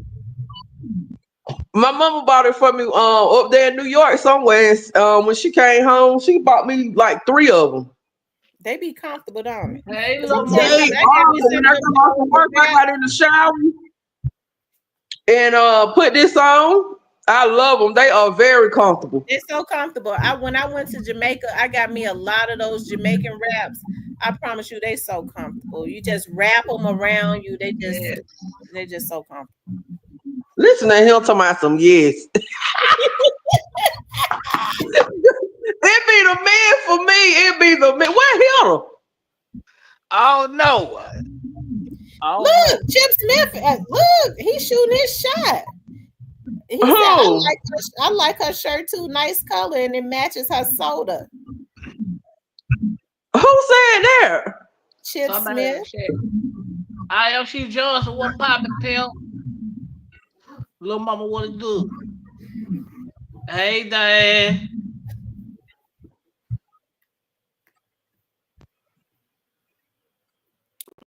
He said, yeah, Miss T. He said, yeah, Miss T. Let's see. I keep missing her. He said, yeah, Miss T, get you some dashikis from New York. I forget you from New York. Yeah. Neo from New York, too. What up, Urban? Urban man, what pop? You know? Neo said he'll get you some dashikis. I'm sure they're comfortable, because I be liking it when I like I said, I be liking when I walk around, when I'm lounging around the house. My daughters had to tell me, Mom, you can't be with, because I lounge around and it ain't nothing. Tank top. That's it. My daughter's like, Mom, you know you have your windows and stuff open. You can't be doing that. So now I like to just throw wraps and stuff around me. It's like going to the backwoods of Arkansas, though. She Johnson says, Diane, I feel you. My I phone argue with was nobody ringing. in that chat board by Neo says New Got York that is number hotline. one with great for clothes shopping. What you down about? Huh? Cypher, what you talking about? I said, you got that hotline over there. Cypress Nah, Cypress trying to flirt with you. Cypress be trying to flirt with everybody. He trying to flirt with you, Miss B. I don't want him. He for everybody. I wouldn't want him. Oh, I don't want nobody for everybody. He for everybody. Miss T, girl, we got the time. I remember last night telling y'all about my man. My man that ain't my man. your man, how that work? Your man that ain't your man. He ain't my man. That way he ain't my man. He still call all the time. I don't even answer on respond back to him. Huh? So what he do? He What texted kind of text message did he send? Hey baby, what you It's doing? bothering him that Damn, he ain't got access to you. Then he said, damn, you ain't gonna say nothing? I'm just gonna stop texting. He text all the time. He ain't call. I won't answer. Cause once you cross that line with me, you gotta stay there. Mm-hmm. I told you he didn't leave me a choice, so I had to let him go. If he would have told me what he had going on from the beginning, that's when you leaving me a choice. Cause at least I know what I'm getting myself into. But I could tell the way he was moving, what was going on. I knew he had somebody. He done spent the night maybe 3 times out about two and a half. We talk about 2 months, 2.5 months. But I grew up with him too. That's what's crazy. I should have been the first person he told the truth to. Mm-hmm. What We grew up together. We from the same neighborhood. And it had me sometimes. How long has he been in that other situation? Did he come clean about how long he been over there? No, I didn't even ask because I don't worry about that. I didn't even ask no question because I don't worry about the next woman. I don't care about the next woman. Mm-hmm. But I do respect the situation because I look at it because let me tell you something, karma be real. Mm-hmm. I don't mess with married men and I don't want no man that got no girlfriend because get what? I don't want nobody messing with mine. Right. I agree with you on that. I agree with you. I agree with you. Oh, Cypress, please. You always talk about whatever. Cypress, you always be talking about people don't need to be in relationships. I mean,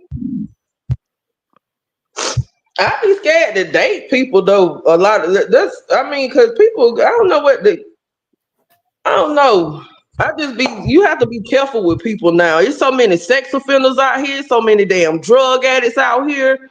And a lot of people that are mentally ill, you don't know what their tolerance is. They looking at you, you say the wrong thing to them, next thing you know, they grab them. You know what I'm talking about? They like really mentally crazy. They grabbing for a knife or something. Hey man, in the pipe of words of my dog Big Juke, I'm clean like the wash machine. You said what Big Juke say?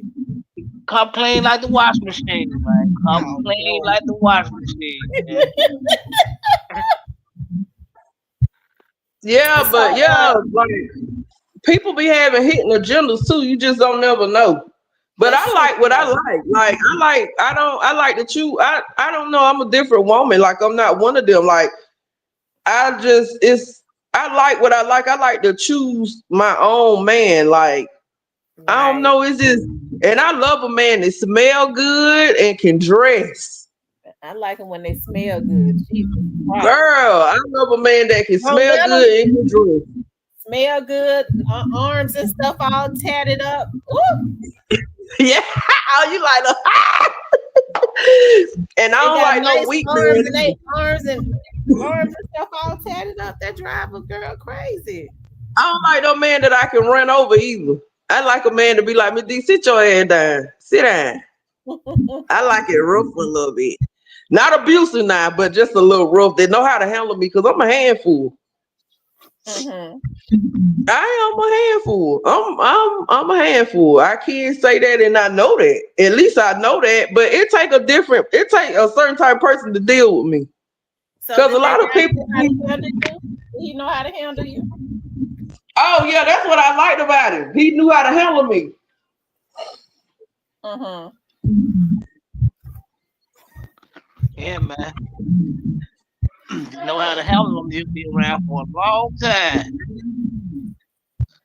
I ain't gonna even tell no lies. I mean, I like for him to be to be strong and all that, but let me be the leader and all that, but just go ahead, let me have my way too. Mm-hmm. I ain't gonna talk crazy to him or nothing, no. I ain't gonna be disrespectful. Because I don't want him to be disrespectful to me. I just Well, want him to be kind. it's a show a lot of disrespectful women out here. Yes, a lot of disrespectful women. They be cussing these men and stuff out. I tell them, don't cuss them out because you opening up a door for them to cuss you out. Drop kick your ass. Everybody Yeah, ain't going. there's some disrespectful Yeah, women out here. There's Mm-hmm. some disrespectful men too. They go both And ways. for men, because I can't stand it when I hear men calling women all out their names and stuff. I can't either. man, That's but the women sign of got women. Hey, it go both ways. Women got to cut their shit out too. cut what out. All that calling men out their name. If you gonna call me my He piece, wrong. if you gonna call me my piece, I ain't gonna be with you. Yeah, you Anything right. gonna call me my piece, I'm not dealing with it. Period. Man, look, we can't talk like grown people, and we don't need to fuck with each That's it. Simple. That's it. That's how it's supposed to go. And we can't talk like grown people. Yeah, ain't no sense in us even what communication rule the nation. A lot of people don't like to talk about it. People don't be want to talk about it. Everybody want to sweep everything under the rug like everything supposed to be okay. No, everything not okay. And see, other. that's enough. I'm a strong woman because I'm not an okay woman. I'm not okay with a man doing anything and I don't say nothing. If I see you doing something, I'm speaking on it. Period. Yeah, I can't stand no okay woman, just okay. Let a man run all over her. Won't be knowing man out there cheating, knowing he doing all kind of stuff, and she okay. Man, please. Then the first thing I holler. Well, long as he paying these bills, girl, where your morals at? You can pay your own bills. Well, Where they your find a way. self-respect and your morals? all the morals be out the window. Yeah, Fuck all that. when you hear women say that, they find a way to accept or to reason with themselves of why they accepting the bad behavior. That's all. It's just But that. that's low self-esteem to me, though. That's a woman that's just willing to deal with anything. Baby, no, that don't flow around here. And I see and I'm gonna tell you who cheat a lot. Married men cheat more than single men do. Yeah, men with girlfriends. Married men be some of the hardest men it is, and it's sad. You know why? I mean, why? Cause they got in health pussy Come here, Ranger. forever. So shit, I mean, Well, why go get married if you gonna cheat? I Because don't if I know ain't why. happy, that a lot of people some people that I'm not that I would never be married if if I'm a cheat. Like I don't understand people that go get married knowing there's so many people in some unhappy marriages and relationships. I can't be unhappy. If I'm not happy, I'm gone. Period. I'm leaving the whole situation alone. And I ain't looking back. It's a lot of people that's in unhappy relationships and marriages and stuff. Like, you ain't gotta be there. Bye. See you later. Next. Right. I'm not staying nowhere. I'm unhappy. I'm sorry. Life too short. We don't even know if we're gonna wake up from day to day. You think I'm finna? Oh no, I'm not finna be in no unhappy relationship or marriage. I'm sorry for stepping on some toes because it's somebody out there listening and watching that's unhappy now. I'm sorry. I'm just telling you, leave. You ain't gotta put up with that mess. And on the I don't know. That's why I go. That's why I go get it. That's why I go. I'm glad I go get my own money and do everything on my own. Cause I would never let cause you give a person room to feed you, you giving them room to starve you. Because when they stop, then what you gonna do? Right. Yeah. What is you gonna do then? And the good stuff comes to an end. And then, like in relationship, like when you start dating somebody, everything be good in the beginning. It always good in the beginning. And that's another thing. People don't get to know people. Like they really don't. They just kind of But the first time, I mean, like with old dude that I was talking to, I liked him a lot. Like I liked him because I liked him. But I could tell the way he was moving. And like he still texts a call, I won't even respond back because once you cross me, I ain't got nothing for you. You should have been honest with me and told me that in the beginning. Not only did it messed up a friendship because we was friends. Right. Before I started messing with him, we was friends, but I didn't even when we was talking, I mean, like we used to talk so much when he went at work, I didn't think that he was with nobody. I never asked him because I don't be caring about I don't care about no woman. I don't be caring about that, but I don't want no woman man either. Right. I feel you on I that. just feel like he should have told me. Just all he had to do. He could have that way I would have had a choice. But I'm glad I found out when I found out because I went in too deep. Yeah. I went in too deep. Mm-hmm. Yeah, you're right. You gotta ask questions, and that's what I'm gonna tell you something. I hear a lot of women say they don't ask questions because they're scared of what the answer gonna be. Girl, no, you Oh, I don't. want to know. Shout out to the women that don't ask questions because they care what the answer gonna be. Shout out to them. Cypher, that's so harsh of you to even say that.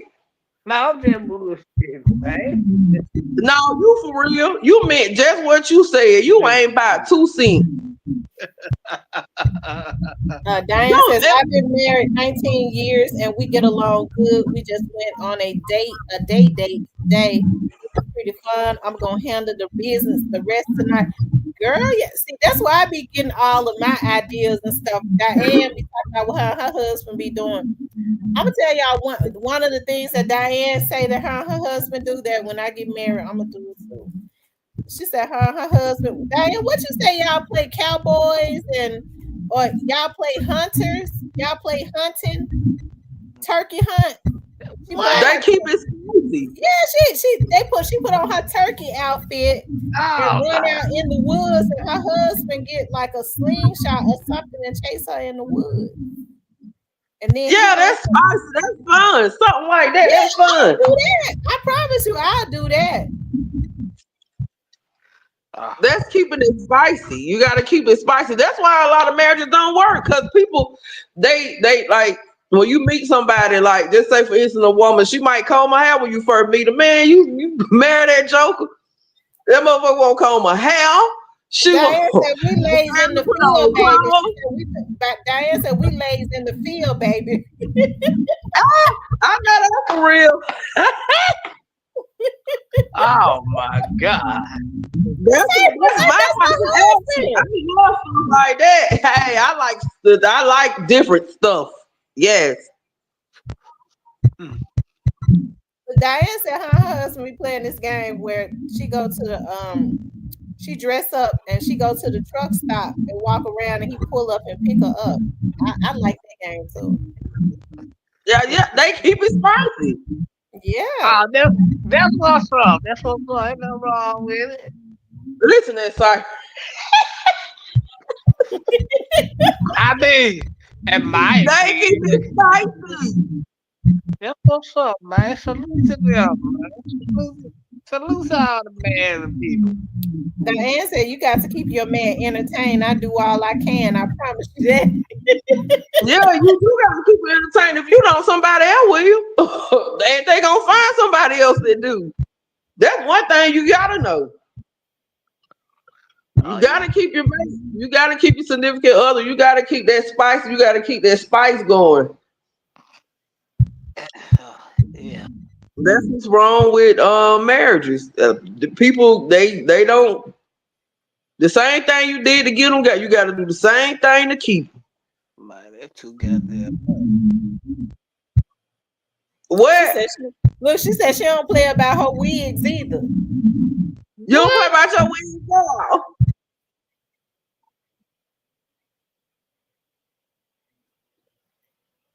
She be changing them different color wigs to get them different looks. Hey, OG Snake Spider. Shout out to OG Snake Spider in the building. Yeah, you gotta keep it busy. What's up, Gray Face? Mr. Parkinson dropped the link. Oh, okay. Oh, Mr. Park, Mr. Parker in love with you. Mr. Parker about crazy. Let's talk about it, Mr. Parker. You did all that talking last night. Let's talk about it. I'm sober. What's Steven in Alabama here at? I don't know where they at. It's still early Saturday, so they probably out somewhere. What time is it up there? It's 7 here. You said check my email. Okay.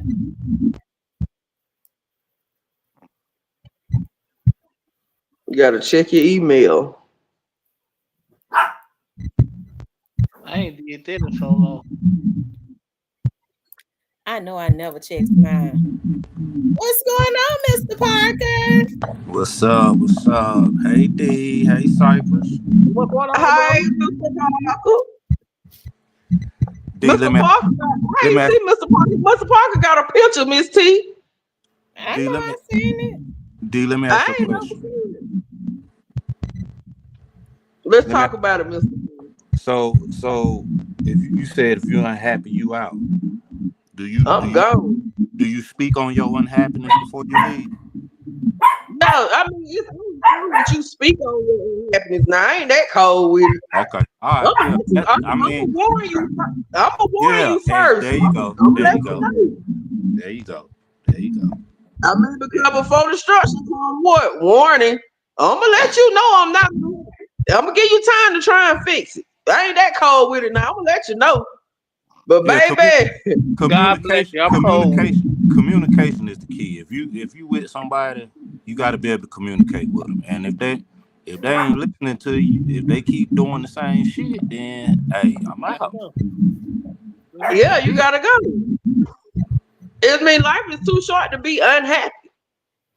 Facts. Life be life. Life really be life for real. Life really be out here life. So why do you want to wake up and be with somebody every day and you waking up to something you know doing well you don't even want? Ain't no way. I just don't got that kind of time to waste. Like, I'm sorry. Like I tell, like you said, you asked me, did I talk about it first? Yes. I might even give you. I give you about 90 days probably to work on it. But other than that, I'm gone. And you lucky if I give you 90. Right. But for one, it's crazy when you even got to go to somebody and talk to them about something that they ain't doing right to you. When you with somebody, like they know what you like and what you don't like. If you really into them, a person is really into you, gonna love you for real. It's not even a person that's with you. You ain't gonna have to tell them how to love you. They already gonna know that. Right. If they really dealing with you, the correct, if they into you like that, they gonna know how to deal with you. They gonna know what you like. They gonna know what you don't like. They gonna know all of that. It's called paying attention. Yeah. When you with somebody and you like them, you're gonna pay attention to little things. But see what men don't do no more. I ain't gonna say all men. I can't speak for all men. Men don't even. I like simple stuff. Like I like roses and I like simple stuff. I'm not even hard to please. Surprise me on my job with some roses or send some to my house or something. Men don't even do that no more. Hey, you know what though, D? What? Guess what? Guess what? Men like that too. I Men do more. like I shit. shit. I do real stuff. I do I more ain't than I, simple stuff. I ain't speaking about you. I'm just saying in general. A lot of I people, mean, a lot, I a do lot of that with a people, man. a lot of people gotta recognize that when a man walk out that door to go to work, shit be real outside. And It sometimes, real for a woman too now, Mr. Parker. You can't be biased. D, You can't be biased now because women D, work most of the time nowadays in a relationship. D, The women are the breadwinners. D, stop it. I know I'm it's, gonna I let know, I know it's real for women, especially black women. But when you want to talk about who up against more every time they step out the house between black men and black women, you want to have that conversation. it's the same. It is not the same. Why? Tell me why. Let's talk about it. Tamara and D, What look if a down, man look feel down. different from a woman? Tamara and D, look down, look down. What you got right there? What you see in front of you? Them 48 The damn watts. truth. Them 48 watts. If nothing else, you got that. You got them 48 double D's, 44 triple C's. You get Oh, you pulled. told me to look down. I look down at the floor. You get pulled. You get pulled. You can unbutton 2 buttons. You might get out of it. We get pulled. We got to worry about if we move our hands too fast, what's gonna happen. It's a little bit different. And take it from somebody who raised 2 boys that are now grown men too. Like it's real out here. So I say that to say the same way you want peace when we come home, that's all we looking for too. Is peace. Okay, what you call not peace? What how you know when, like, in your situation, how you know when it's not peace no more? I ain't been in a situation in so long. I don't really remember, but I know I don't want to argue about no money, and I don't want to argue about no kids. Okay. Because when kids now, when you talking about 5, 6, or 7-year-old kids, that's one thing. But when kids is 13 and 14, man, you just got to get them ready to push them out the house. Cause at that age, they already damn near influenced by what they gonna be influenced, and that rolls right back around to what the topic was: parenting. If you did your job, then you should be able to send them outside, and they So should be all right. do you believe it's a such thing as grown ass kids can make a man not like a woman?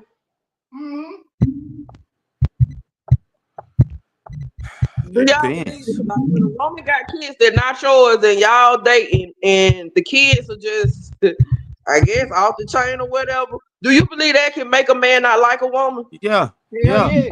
hell yeah, hell yeah. Because if I'm over your house and your daughter walk in the house and go to the bathroom and then to the pantry and come out with 2 bags of cleaning supplies and just walk out the door, that's a problem.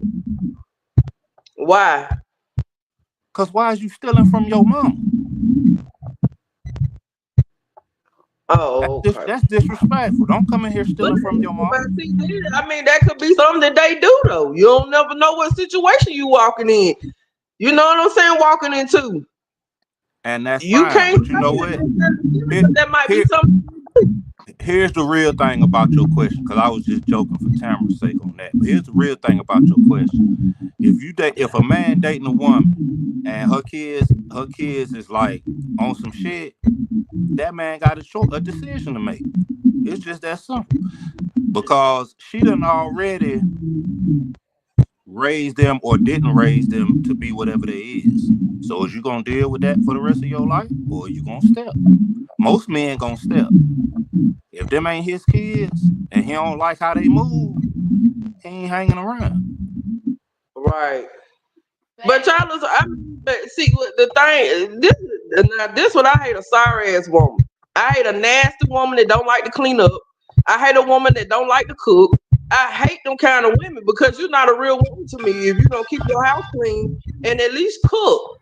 Don't nobody want to eat out all the time. Like like I hate women like that. And I'm a woman myself, but I cook and I clean. I keep a clean house.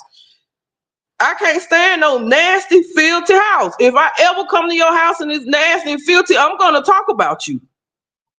Well, I told my sons if you meet a woman, if you meet a woman and her house nasty, her pussy nasty. So do what you gonna do with that. That part, straight up, cause she nasty.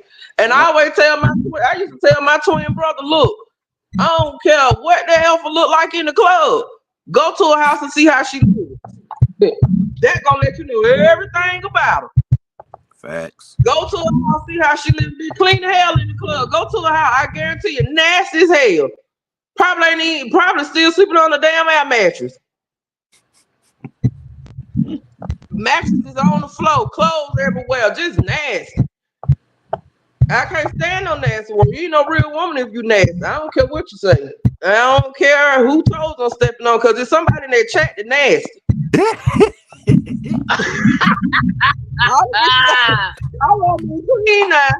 I mean, but that just say, I mean, I'm just talking mess, but I'm for real. Somebody out of somebody in that chat, somebody nasty. I can't stand it. Like, for real. Each his own, but or somebody watching one of them nasty. All them folks ain't on here watching and ain't one of them nasty. But if you don't cook clean, you not a woman to me. Because a real woman want a home cooked meal. What you think women need to do to do that as far as they part in getting our community back together? They need to do something with these children. They need to do something with these kids. It starts at home. Everything starts at home first. Not just do something with the children, but don't have no children until what? Till you marry? Until marriage. But yep. I can't say that because hell, I got 2. Yeah, and but I ain't married. That's right. And I got 4 and I ain't married, but we learn from our mistakes. So that was the point of my question. Like, we ain't talking about what can we do, we talking about these young women. And I asked you that because I can tell you what my sons and their peers need to be doing to help better their community. Number one, we gotta get these young men to understand the value of education. Right.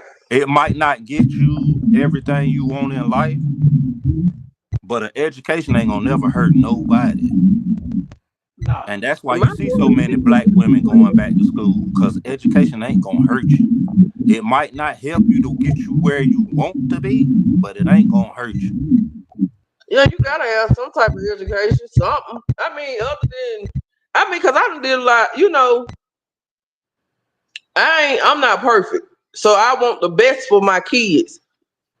Right. Because I done hustled, so a lot of drugs. Like, I done did that. I don't sell ass, but I sell some dope. I used to would anyway, but I won't no more.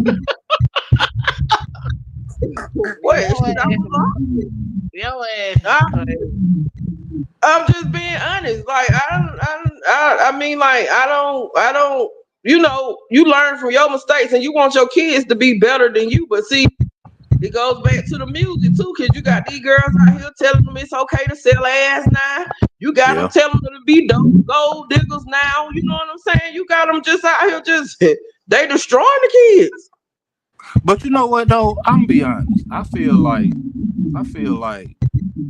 these kids know right from wrong, man. They know, a lot of them know that shit is just music. The ones that actually follow what they hear in the music is the ones that was lost anyway. Now we can get them back. We can get them back, but they was lost. They was lost before they heard Glorilla. They was lost before they heard Sex Red. And it could have been because of something that happened to them when they was younger. It could have been what they see around them, but that music ain't do that to them. No, it's the parents and the video. But But it had something to do if with you really want my honest opinion, bro, if we waiting on the next generation to make the community better, it's lost cause. I agree. Shit. Well, what part do we say, damn the community? They just look out for the best interest of us. it had something to do with it.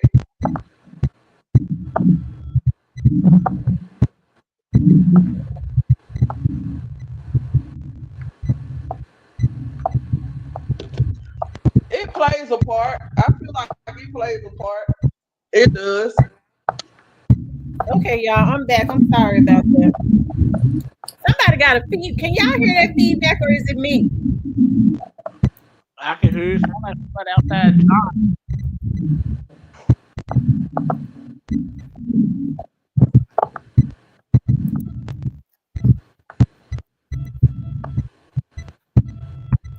Does anybody else have an app open? Does anybody have like their TV and their phone, or got two phones in front of them? Not me. What's going on? I don't.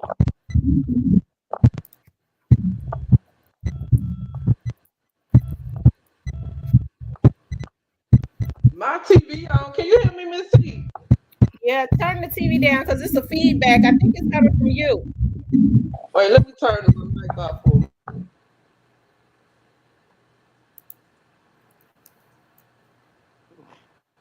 Yeah, we back. We live.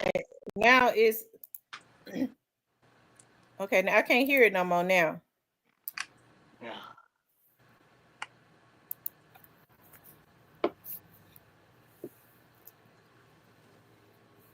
Now, what was y'all talking about, Mr. Parker and Cypress? I was Go ahead. saying how it's fucked up that somebody can run up in your house and take all your cleaning supplies and just leave. Well, that's how kids are. No, they're not, Tam. Yes, it is. Cypress, she always That's trying how to. they are. Cypress, she always trying to justify something. Well, that's just how kids. No, my kids don't steal from me. They ain't stealing. They just taking it. All right. Oh, okay.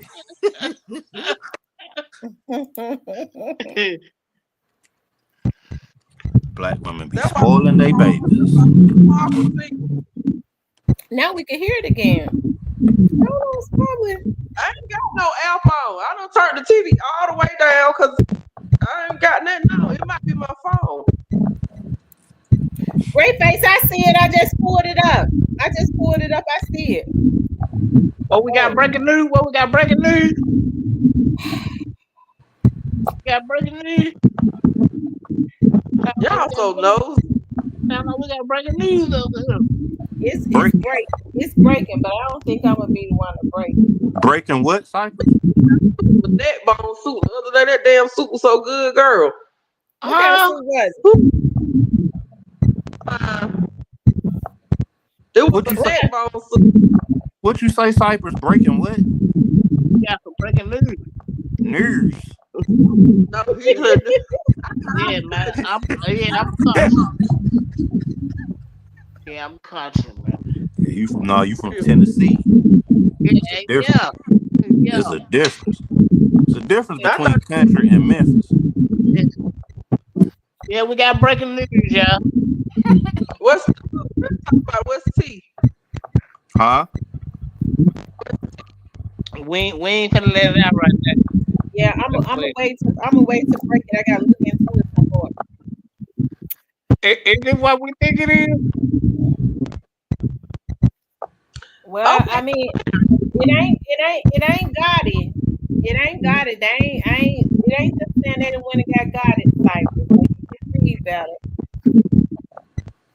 Cypress be scared. No, I ain't worried about that because it's somebody in the capital, right? I don't know if it's somebody can because you be just waiting. You better Like know he gonna see. Cypress be waiting to try to throw something in my face. Girl, Cypress want tea. Hey, I think it's somebody at the camp though. What?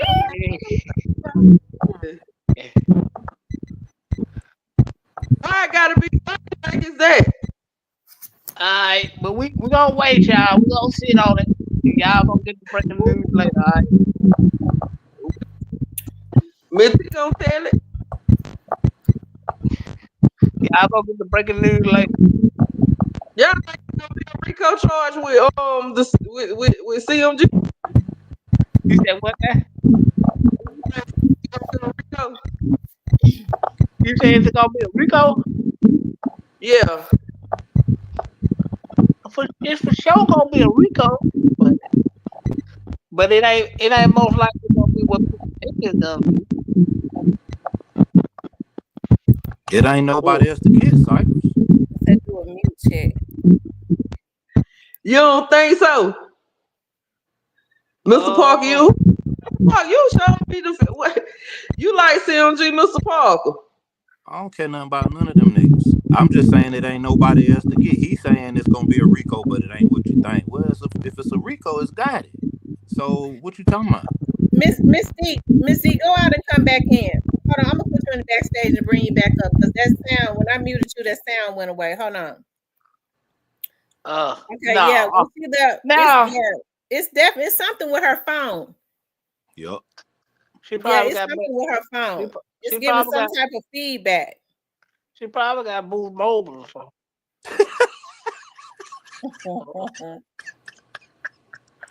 She got a cricket phone.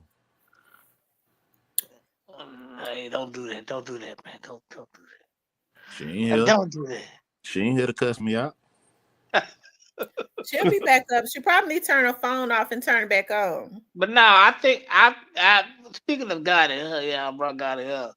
I think he gonna lose a lot of bread in it, but other than I think everybody can go home. Why you think he been so quiet? Why he been so quiet?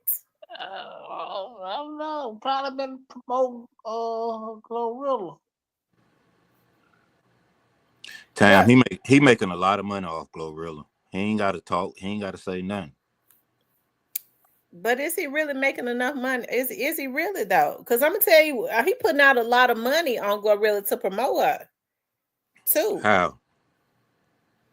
Like they have to pay for like billboards, and we know now they pay for awards and stuff like that. They pay to make them seem like they're hot. No, it's trying to say I like Glorilla's song, "Let Them Cook." She's selling records. Jamming that song, "Let Them Cook." I be jamming that. Let them man, Gotti ain't finna pay him no bit. So you thinking they pay? So you don't think Glorilla hot as an artist, or you think that they paying their way for this? I'm thinking they paying a lot of promotion to put her in places. To the saying, "Fake it till you make it." The bigger you make an artist look like they are, the more people gravitate to them. That ain't really how the game is right now, though, Tam. How's the game then? You don't have to sell. You're not selling physical CDs no more. This is the streaming era. All you got to do is put it in place. That's why the most of the money is dried up in the industry. Yep. That's why niggas have to go on tours till they damn near 80 years old. The money is dried. Cause ain't no more physical copies being sold. Nigga be 70 years old still going on tour just to make some money. So he don't have to rap right now because she rapping. Right. When her run dry up, she'll either put out another project or he'll put out another artist. He ain't gotta do nothing. Ain't no money in the game no more. No, it ain't no money in the game. You hear a lot of rappers say that too. It really ain't no money in the game. Yeah, but they talking about from a standpoint of moving units. It's money when you go on tour. When you do a show, these niggas I ain't never heard of before is making 5 figures for a show. Mm-hmm. People saying they can't understand how Boosie charging what he charged. Boosie know how to put on the show, y'all. I like Boosie music. I gotta But be honest with that. Boosie got a core fan base too. Yeah, he do. Boosie got 100,000 people that will support him regardless because they love his music. So he ain't even gotta do no new music. All he gotta do is show up to a show. That's it.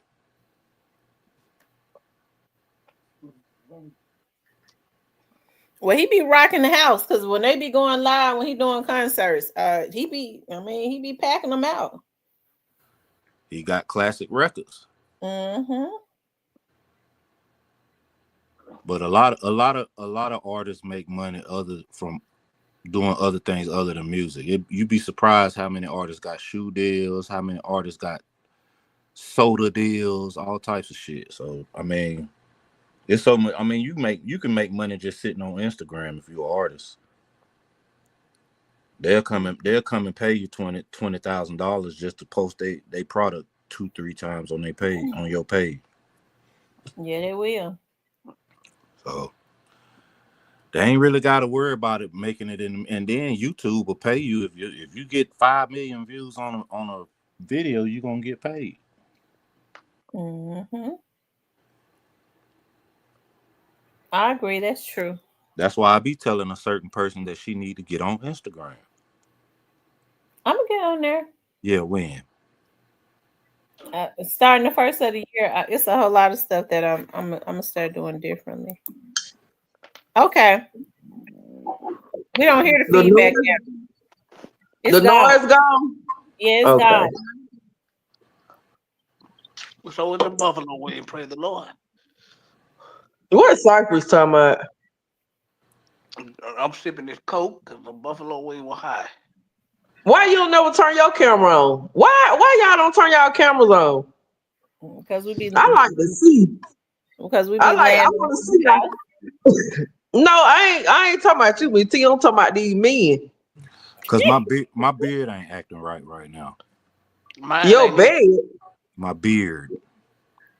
Oh, okay. What it doing? How can what's going on with it? It need to be groomed.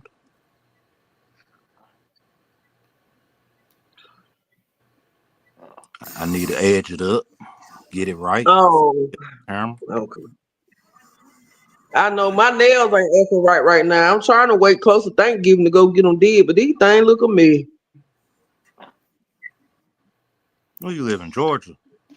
Uh-huh. The A. The Georgia Peach. No, she definitely Decatur.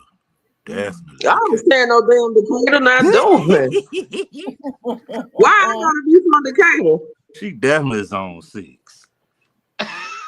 East Atlanta. Definitely East Atlanta. Georgia. Where you from? Who, me? Mm-hmm. Where you in Georgia? No, I'm from the Wisher Nigga Woods. You know where that's at? Memphis, cause y'all Wisher Nigga Woods. No, I'm in Charlotte. I'm in Charlotte. And who?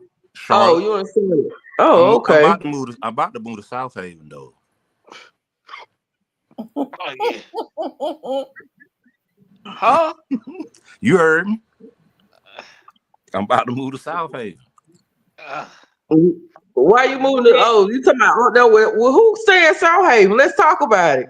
I don't know what you're talking about. I just heard about it. I heard it. I heard it. Miss T, Miss T, that's Memphis, ain't it? No, that's Mississippi. It's basically Memphis. It's basically Memphis. Miss T, he's trying to get closer to you.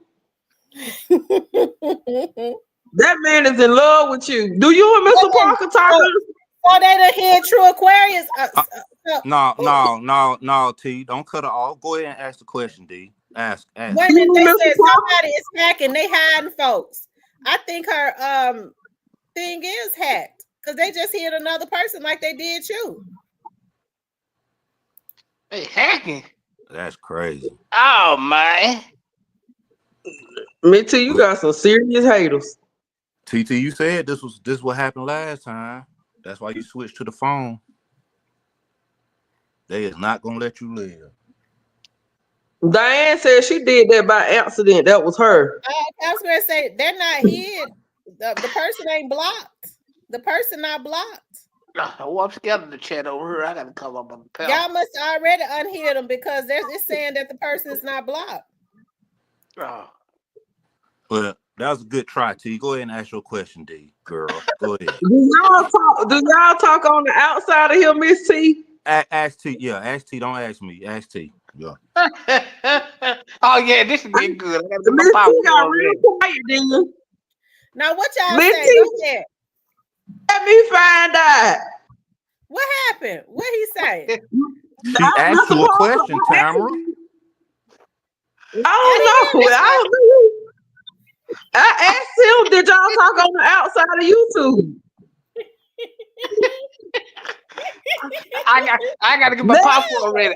I got my Coca-Cola. Let me go get my popcorn ready. Now, this about to get good. No. Let's go. Oh, what's going on with the Parker? D, ask her why we don't talk Let outside. me find out you about to be Miss Parker.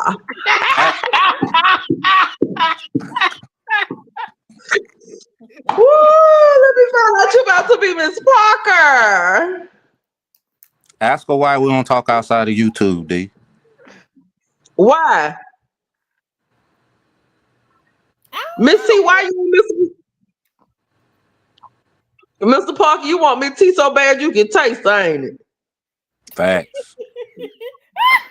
Oh yeah, he cold. He cold. I mean, that's what service a real man. That's what they do. If they want some shit, you gonna shoot your shot. Everybody grown. Ain't nobody got time to be playing.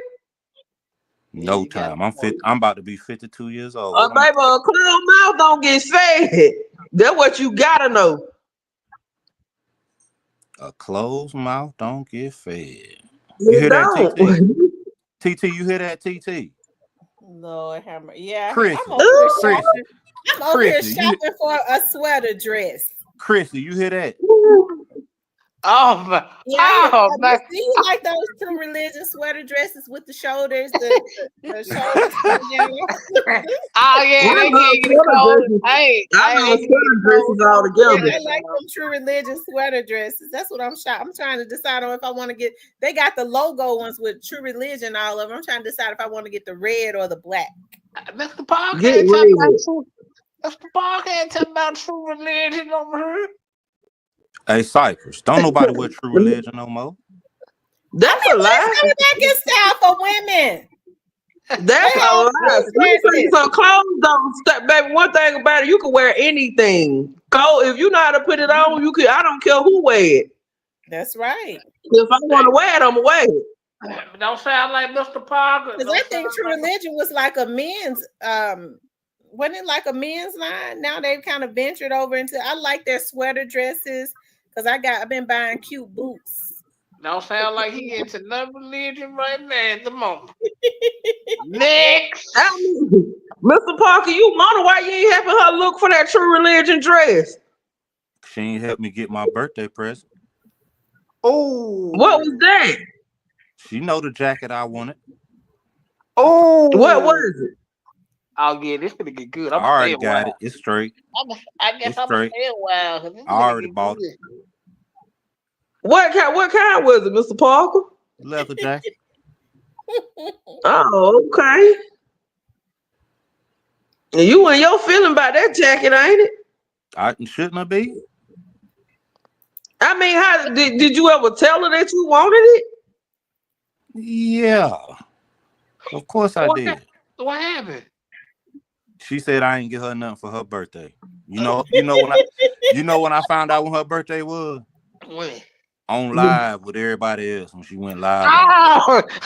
Oh man.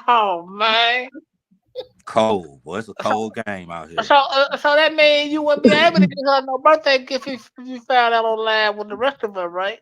There you go, OG. But see, you ain't right then, because if it gotta be like that, because she didn't help you get a jacket for your birthday, I mean, like, you ain't playing fair. What you talking about? My birthday ain't even until next Thursday. So she knew, and she knew last month. Your birthday on Thanksgiving. This year, yeah. Yep. The Kawana 28th. said, Michelle said, life, sure life, and in here tea tonight. I tell you. Diane Sure said, will. there's always time to make up for what. That's right, Mr. Parker. It's always time. I mean, you've had months, but you still in. I don't know where to find no guitar pocketbook. I already bought it. I bought it the same day I Okay, but said I wanted it. you That's bought it. what bosses do. She bought. I ain't find out about. I ain't find out about her birthday till we in the live with everybody else. We in the live. She like, yeah, it's my birthday, y'all. What? Wait, what? So, what we talking about? And what did I say? I said I see a guitar purse. I saw it. I thought it was cute. I'm gonna show y'all. And I was like, I'm giving it. It's my birthday. Anybody want to buy me the guitar purse? Anybody. I ain't asked for anybody to buy my jacket. I asked for you to buy it. And I said, Mr. Parker, you want to buy the purse? Because anybody could have mean Fat Boy the Trucker, Kevin. And then I said you. I missed that. I must have got hacked because I ain't see that or hear that. Hey man, they showed Mr. Parker, or what value can you bring to Miss T? You feel like it? What make you feel like like what value can you bring to her? Cause you tripping about a jacket that you talking about she ain't bought, but you bought it. So like, if I said something about you looking for the dress with her, and you got talking about a jacket for you can't be you. What value do you think you can bring? Well, if you asking me a serious question, what would make you different from the other men? Are you asking me a serious question? Yeah, I'm so for real. If you like her like you say you do, let's talk about it. See, that was wrong. I got you with that one, didn't it? Well, no. See, the thing is that when you having a conversation with somebody, the other person got to talk too. So what you need to do is be quiet. What I need you to do is be quiet. I need you to be quiet so I can answer your question. Can you do that? I'm shutting up. I'm listening. I'm ready. I'm all ears. You're not all ears. You definitely all mouth, but I need you to be quiet so I can answer. I do talk a lot, drunk or sober. I do talk a lot. But if you let me answer the question, the thing that I'm trying to show y'all my purse, and I got it the same day. I gave the you thing that TT needs is what I bring to the table. There it is, right there, cute purse. That's on her. You got your guitar purse. Different. Yeah, the Bessie Johnson. It is. Have you told it in chat? No, I'm saving it for. I'm gonna start toting it in the spring and summer. Okay. Walking around Memphis looking like Elvis Presley. I got some cute tights and stuff. Cute, Not I like you, spring and summer. I like to wear. I mean, you always got something to say about what she got or what she. I mean, like you always got jokes. I mean, what do you like about her then? You got something to say about the pocketbook. You got something to say about the True Religion dress. So, what is it that you like about her? The mute button. Oh man. And we about to use it on you, D, aka China baby. Look, I don't shut up. You still ain't answered the damn first question I asked. Because she showed the guitar. What I'm supposed to do? Be rude and cut her off? Well, listen, come on, let's talk about it. I'm shutting up. I'm shutting up. I know exactly what TT needs. All right. And what she needs is what I'm willing to provide. Now, I'm not going to tell you her personal business about what she needs on this national broadcast. But trust me when I tell you, what she needs is what I bring to the table. It's exactly what I bring to the table. I hope it ain't no deal, so you can get that anyway.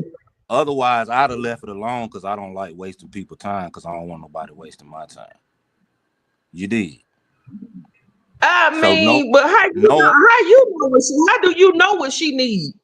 Because we've talked. Okay. So I know what she need. I know what she require, and I know what she demand, and I can handle it.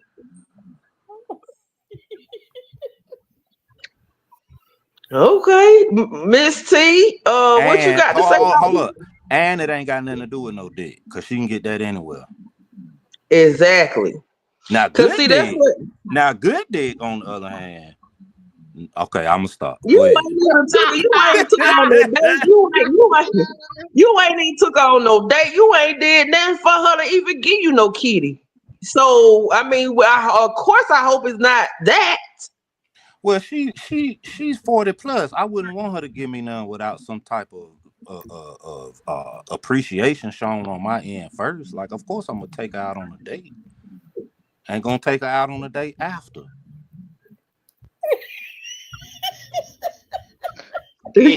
So too. I believe you and Mr. Parker. I believe you and Mr. Parker be talking. Y'all keep it that hush hush. You very private. But Ain't too Mr. private. Parker We said on he a, know what you need. He know because what you need. I mean, hey, I don't know what to tell you.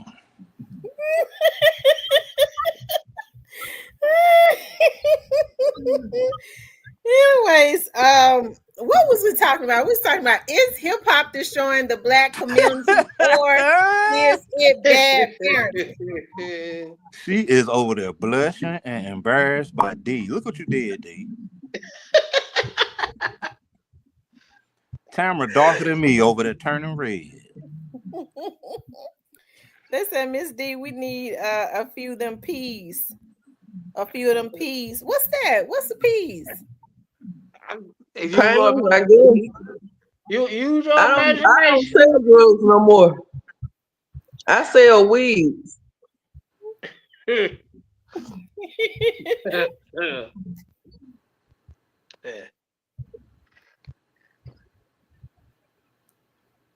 Cypress, what's up with you and old girl? Tamara's best friend. Who? Huh? Huh? If you can you can hear it. That's what Oh, mama used to tell me. Uh-huh. Cypress, oh Lord have mercy. Cypress got him a piece too. Nah. I Oh, mean, Cypress. we cool. I mean, we cool. Yeah. Cypress, you in Texas, right? Yeah. Oh, that's why you move like you move. I get it now. What you mean? How he move? Man, ain't no black man got no business being in Texas trying to be in a relationship. That's crazy. Why you say that? All them black and Let's brown talk women about down it. there? Hell no.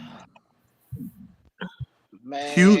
Houston, Dallas, and San Antonio. I wouldn't. If you're a black man, you ain't got no business living down there trying to be in no relationship. It ain't gonna work. Why? Cause there's too many black and brown women that's single and looking for you. That should have nothing to do with it. Why don't? I mean, because if you get with somebody and you like them, the next person shouldn't even turn you on if you like what you with. That's not how that work, D. How it work? Let's talk about it. See, let's talk about this. When a man can only stop doing things around and moving around a certain way when he's tired of it. It's just that simple. It's that cut and dry. When a man get tired of it, then he'll be with one woman and won't nobody else be able to turn his head or get his attention. I promise you. Yeah, exactly. But that don't come with age. It come with maturity. It come with being tired. Right? So a nigga could be 25 years old and be like, bro, I'm tired of being in these streets. And he might mean it. A man could be 60 years old and find before he like, I'm tired, bro. I'm finna sit down. Cypress ain't tired. And he live in Texas. He don't stand a chance. I ain't looking for nothing in Texas, bro. You can tell that to somebody else, Cypress. I ain't stupid. I've been to Houston and Dallas, and my eyes work. Oh, Lord have mercy. Nah, I ain't looking for nothing. I don't know, because if I like somebody, I like them. If I deal with them for real. You a woman. But I gotta like you though. It gotta be something about you I like. You a woman. That's how y'all supposed No, to be. no, cause let me tell you something. My cutoff game so strong, man. Please, woo! I'm the cutoff queen. I will cut a person off for anything. I don't know. Like, don't wake up one day and be 70 and you still cutting people off. I mean, if I have to protect my peace, I will. All right. Okay. My peace. All right. The animal shelter the animal shelter got plenty of free cats. You right, the animal shelter. They got plenty of free cats because you're gonna need to have a house full of cats if you think you're gonna be 70 and ain't got no man. You need to. I might be 70 with no man. No, I'm okay with it. If that's how I gotta be, but if that's what's gotta be, then that's what's gonna be. I don't know. Hell, I'm just gonna turn 40 January the 7th, so hell, that's 30 more years from now. Okay, but I'm just saying the way your cutoff game set up, 70 gonna be tomorrow. You keep on messing around cutting everybody off just because they forgot to call you at 8:03. Do you know what crazy? My God sister tell me that all the time. She be like, "Girl, you probably done had the best man ever, but you cut him off." Cut him off. That's crazy. You said that. She tell me that all the time. She was like, "You'll cut a person off for anything." I don't know. I just do. Like, I just don't go for that string. If that makes any sense. I don't like drama. I ain't going for that shit because I wish I would argue with a woman about a damn man, girl. I went like I wish I would. Like, girl, bye. Like, I'm not. I'm not. Like I said, anything gonna cost me my peace, I'm gone. You ain't never met a man worth fighting for? No. That's a problem. That is a problem. That's a problem. I'm trying to think. No, I ain't never know. Other races of women will fight for their men. I ain't fighting for it. Look. Not necessarily. No, they won't. Not unless the man got something to give them. What's that? Exactly. I don't want to just out here just fight for no man that ain't. I mean, like, you gotta do something. You gotta be worth fighting for. Okay. All right. Have you ever met a woman worth fighting for? Yeah. I almost killed a nigga in the chat last week. Over fucking the Tam. Talking to Tam like he fucking crazy. What do you mean? And I'll do it again. Oh my God. Yeah, I was ready for that one right there. See, he on you real bad. He on you real bad, man. T. Mr. Parker like you. And he D, check this out. Mr. Parker just be showing out. And D, check this out. I already know that it's something that she won't do that I need done, and I'm still here. Ask her what it is. What is it, Miss T? I don't even know. Ooh, he on you real bad, Miss T. She knows, the whole chat know, because she done told everybody 50 million times she ain't doing it. She ain't doing what? Let me see what they say in the tweet.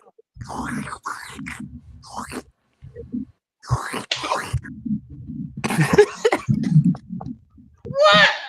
Oh man. Oh. She said she ain't doing it. Now what I'm supposed to do with that? Oh my God. Lord have mercy.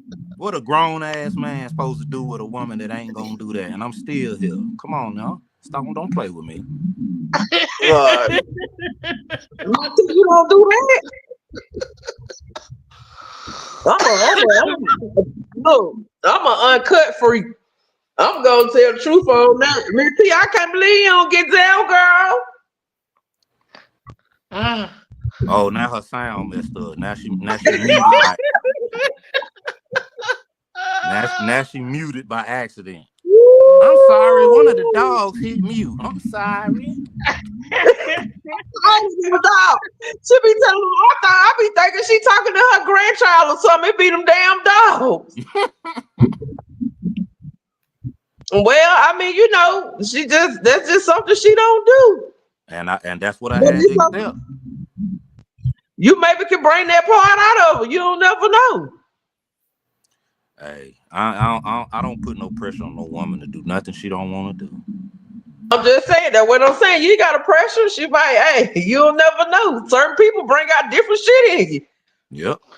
You on your mean, anything goes. Huh? Yes, sir. You on your way. Who on their way? That's what they said in the chat. Who? The spark. The folks say you on your way. Yeah, he on the way. That ain't nobody but She Johnson, I'm sure. I can't even see the chat, but she loves saying that shit. No, it ain't her. Oh. I mean, we out here in these YouTube streets today. And I mean, you telling the truth. I appreciate the fact that you done let Miss T know what's going on and everything. She know you like her and all this good stuff, and everybody else do too, apparently. Oh, it ain't no secret. I ain't never been ashamed of who I am. That part. They don't even understand. A closed mouth don't get. Miss T, do you have any interest in Mr. Parker? Good question. Damn good question. Let's wait on the answer. Ding dong. Ding. She rather not. So you plead the fifth? Like somebody cut out the Wheel of Fortune time, man. Let go. Crank it up, y'all. Get the Wheel of Fortune. I don't know, because I'm starting to think y'all talk outside of YouTube. Y'all got me totally. Oh my God. Anyway, what was the subject? What was we talking about? Well, it might well be open discussion. You know what? Seems like they flipped the subject for the night. Maybe you can try again tomorrow. And this is right up Mr. Parker's alley. I'm glad you showed up, Mr. Parker. I mean, he want to know whether he done told you how he feel. He want to know how you feel, but you won't say nothing.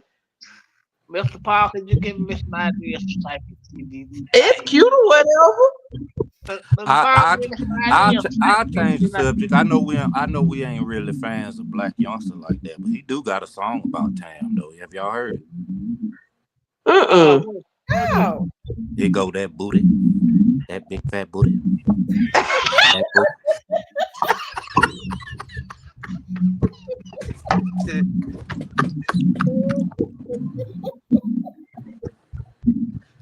Girl, this man here for a milk.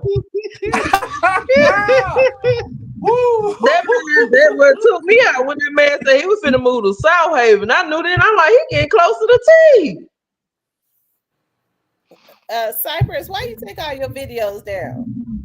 Oh, because I applied for the Because you was what? Because I applied for to get monetized. I saved both of them and just put them up. I'm probably gonna put them back. So you talking about AdSense? Yeah. His face on now. You said that I do what now? Did you ever show your face in the videos? A couple of them I did, I think. Let me see how you look. When right there? Yeah.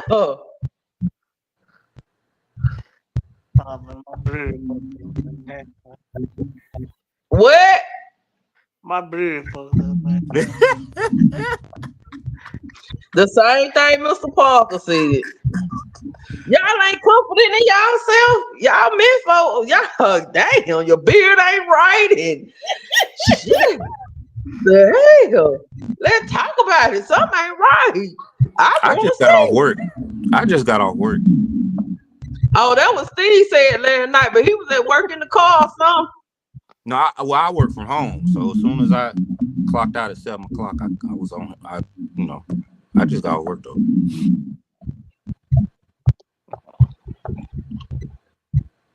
But we don't see Tam. Only time we see Tam is the summertime when she want to show off them village feeders on national TV. Whatever. She makes sure that camera right low enough where you can see them 42 triple C's. I do not.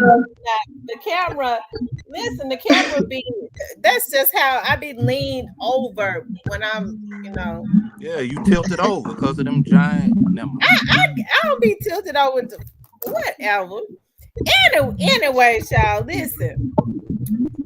Is hip hop destroyed? So, do you all think that insurance money is been that they purposely have these guys going at each other so that they can get the insurance money out? It ain't purposely, but they don't stop them from doing it because it's gonna sell records. And if something happened to the young nigga in the street, then so be it. We're gonna get paid regardless. Either way, we're gonna get paid from the record sales and the streams. And then if somebody should, off buddy, we're gonna get paid from that too. And then we're just gonna find us another youngin from the projects and put him on. It's a cold game, but that's what it is. But if you was a record executive, if you owned a record label, you do the same thing. If you know these boys gonna get on there and talk about murders that their crew committed and that they committed, you would do the same thing. You would protect your investment with an insurance policy. It starts at home. And this ain't no disrespect to no single mothers because everybody ain't the same. And so when I talk about something, I'm not talking from a standpoint of something being a monolith. Everything and everybody ain't the same. Everybody different. But when you got a 12, 13-year-old boy who is taller than his mama, ain't never seen his daddy, he ain't scared of his mama when she been spoiling him from the time he was born.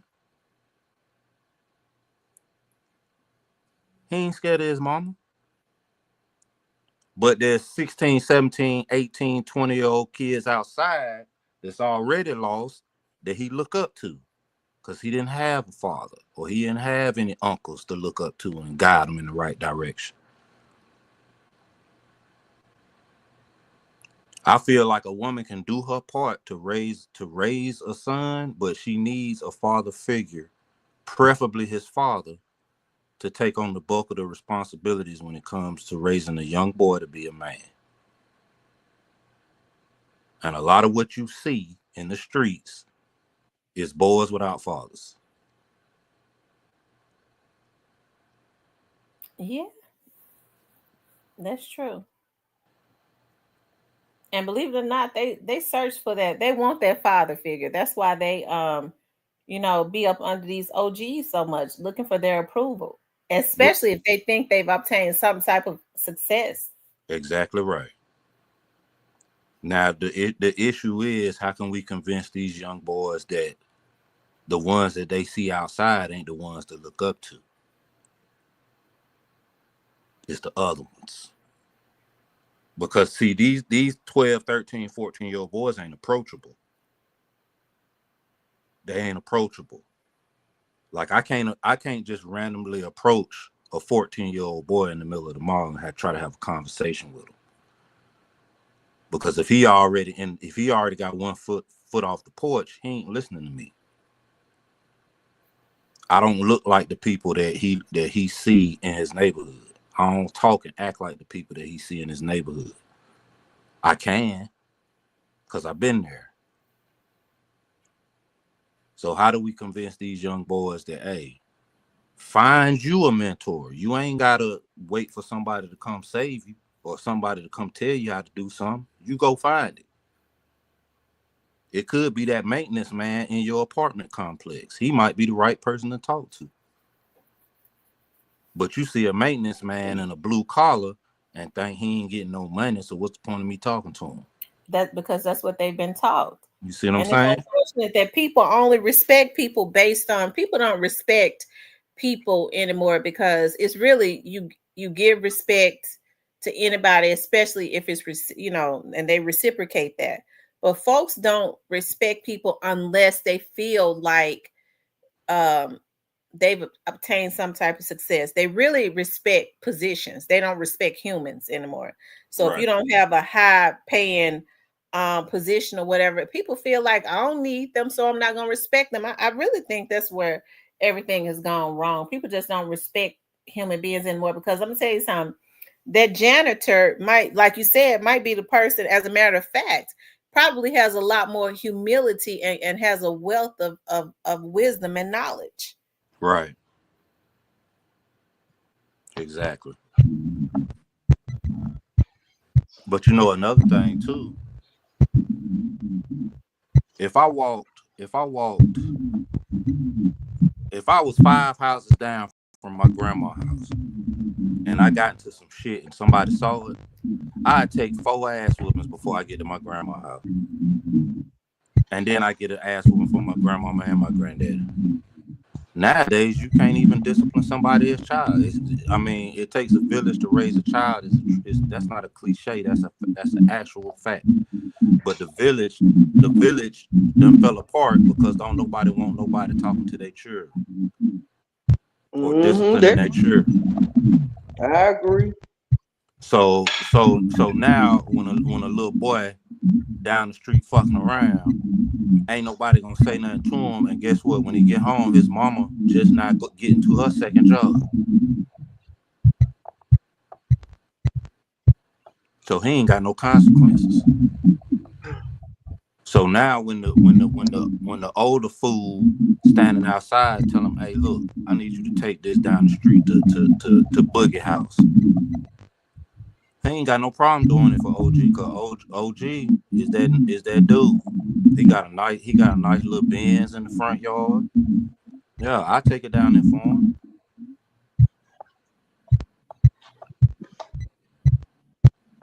And then next thing you know, Boogie done stole from OG, and OG needs this young boy to handle that business. I need you to handle this business for me, bro. Here, take this. Take this. All you gotta do is cock it back and aim it and pull that trigger. I need you to handle that. I'm on probation. I can't do it. I need you to do it. You my little nigga, right? You my young nigga, right?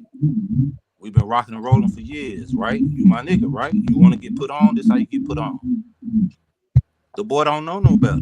He ain't had no home training. Well, hey, but I agree with he says people respect money, not morals, and that's the reason why we're in the positions that we're in. Yep.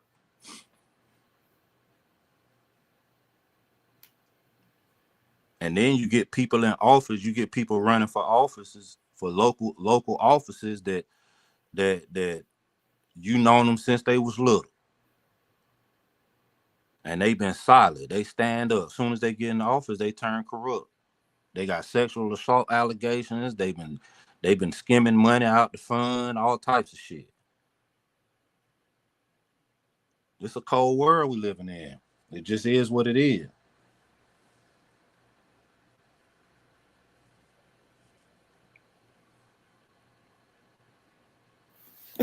So, Mr. Parker, you are a man. You tell us, men are supposed to be the leaders, the heads, those that are that are qualified to be that, actually, because being a man don't just qualify you to be a leader if you don't carry the characteristics of it.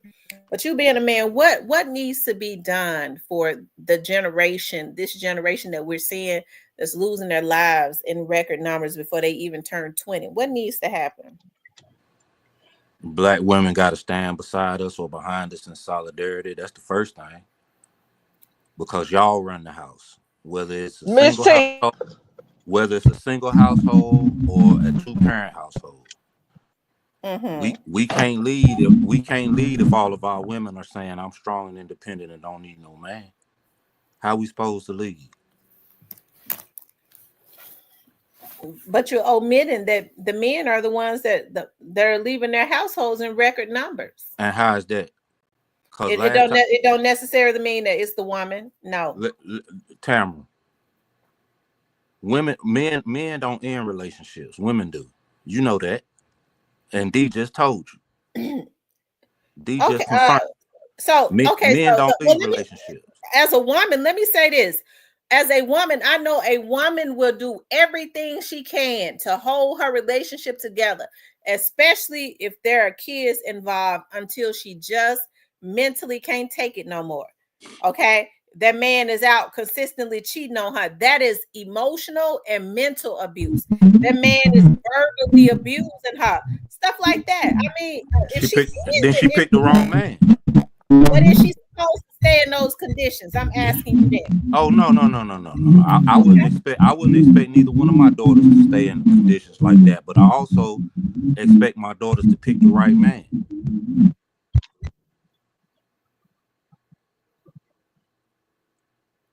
But how you know? Because the truth of the matter is, men are leaving their households and their families in record numbers.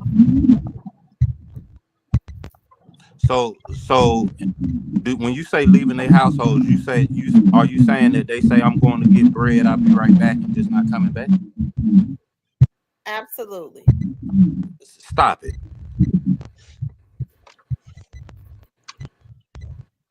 This is a national broadcast. This is going out all over the world. Stop it, Tam. But it's the truth. Ain't nobody telling nobody I'm going to get bread and not coming back. Stop. But basically, that's what they're doing, though. They're walking out of their households, or they are getting there never was in the household. They feel like they can just drop a baby off, and because they don't feel a certain way about the woman, they say, "Well, I never cared about her." Yeah, but you got a baby. Yeah, but I don't care about her. I'm not getting ready to deal with that. You got to get out of Memphis if that's what you think. It's universal. It's not. That's not what's going on. Okay, what's going on, Mr. Parker? Because I know that's a lot of what's going on. That is a lot of what's going on.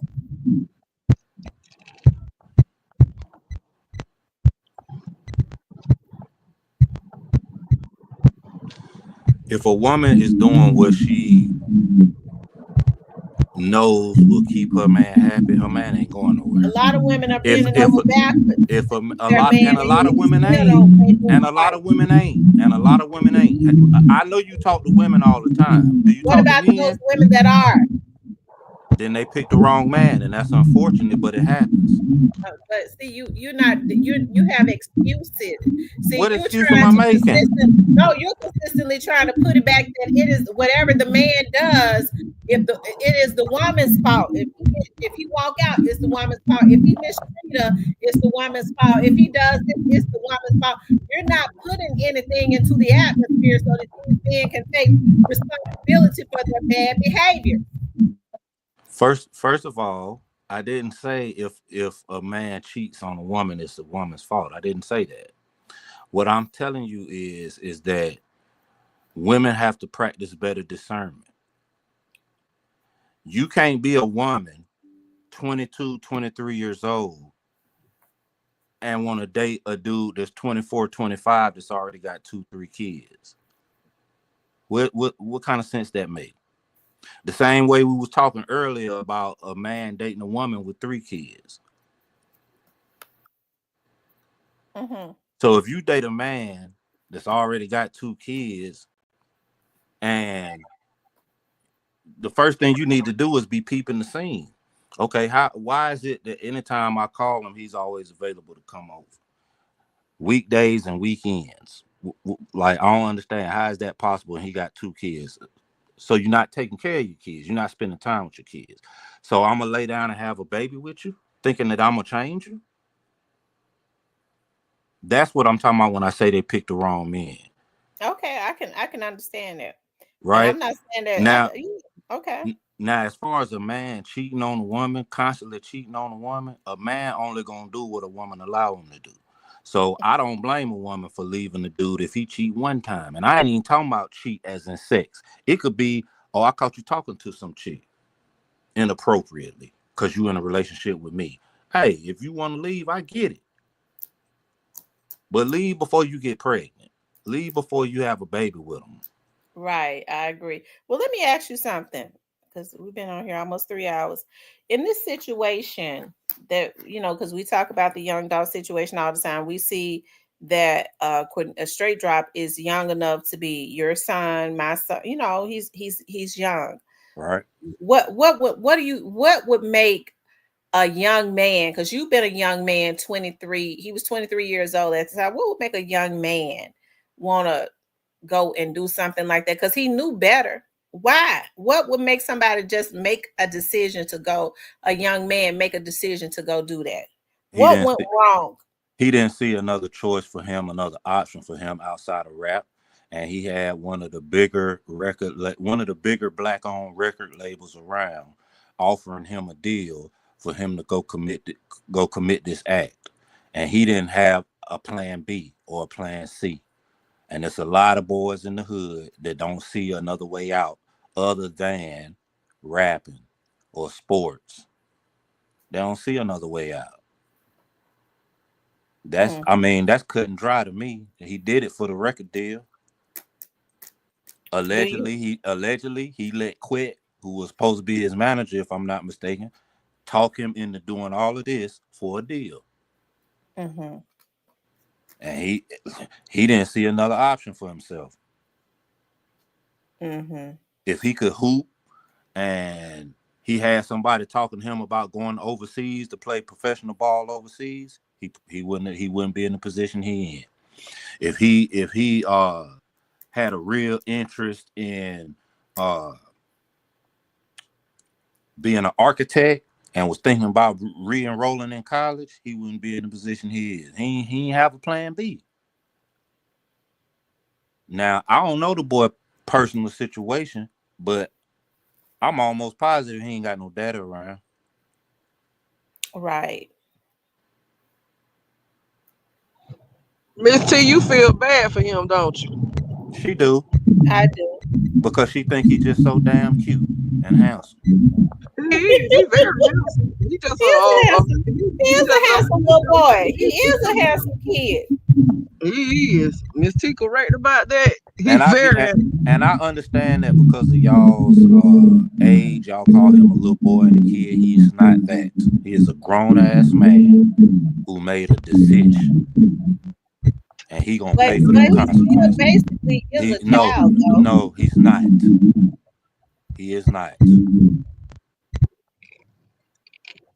Dang. There there are there are boys his age who got multiple bodies on them, and from what I hear, he might have multiple bodies on him.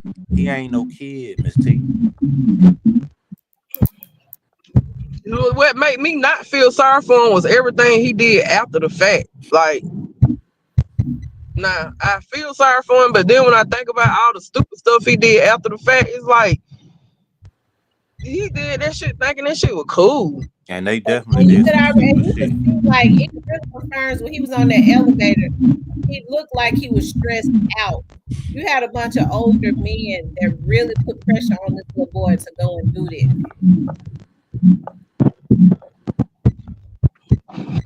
He had a choice though. He didn't have to do that. I would have told him to find somebody else to do it. Yep. That's all he had to say. But he all he saw was that record deal. I'm gonna be able to take care of my daughter forever with this money from this record deal. I'm gonna be famous. I'm gonna have all types of women, money, jewelry. Shit. All I gotta do is do this little job. If I don't do it, what I'm gonna do? Ain't nobody checking for me like that. What I'm gonna do if I don't do this? Now it is. He ain't never finna be able to see his daughter again, and he had a Now, look. now, now, somebody else finna be some other nigga finna be raising his daughter. Already is a heavy camp guy. See, that's crazy. The very group of got people that put him up to do it took his woman from him. Word on the street is I'm sure it's true.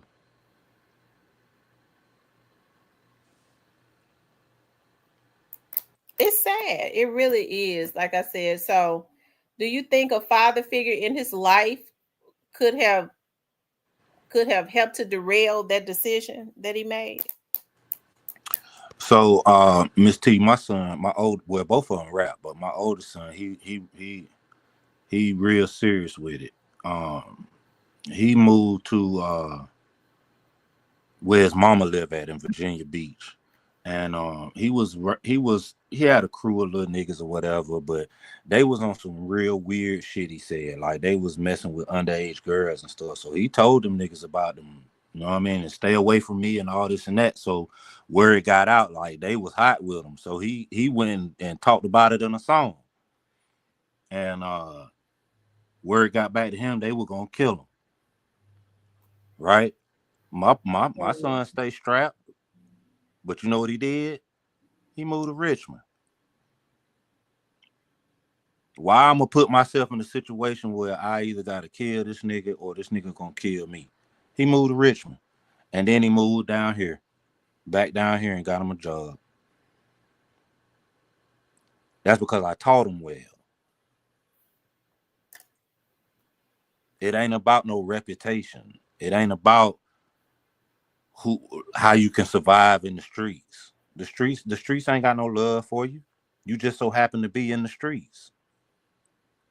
But they ain't got no love for you, so be smart. It's 3 guns to 1. Why you gonna stay around for that? I ain't had to tell them shit though. I found all this out after the fact.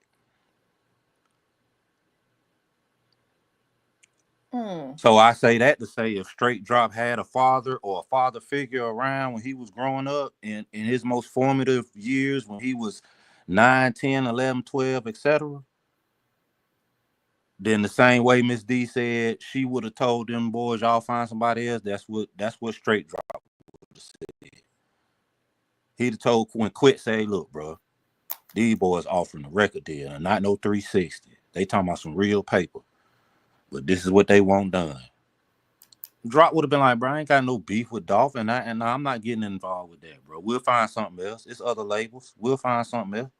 But I ain't doing that. For a record deal, man, I ain't doing that. If he had a man around telling him right from wrong when he was growing up.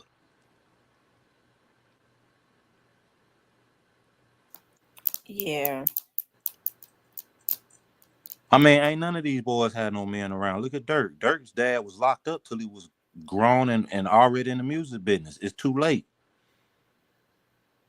Dirk been taking care of his block since he was 16, 17 years old. By the time Big Dirk get home, Dirk already a millionaire. He already so his daddy can't tell him nothing. He wasn't around to tell him something in his formative years when he needed to be told something. And now look where he at. He gave a credit card to a nigga that hired the assassins and paid for the rental cars and that on the fucking business card. Is what he did. Come on, man. You can tell when these niggas ain't got no men around. And that and whether or not the men is around, what I know from being raised in a house with my mama, my daddy was around. Like I saw my daddy all the time, stayed with him all the time. So I got what I needed from my daddy. But my mama worked 2 jobs. So a lot of times I was able to get away with some shit because my mama wasn't around.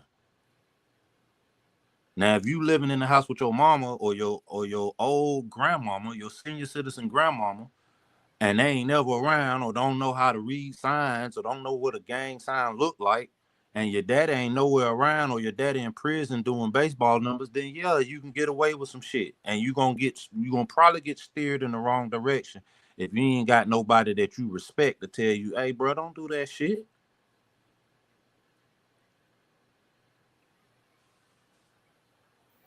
So do you think that Cornelius was really inebriated?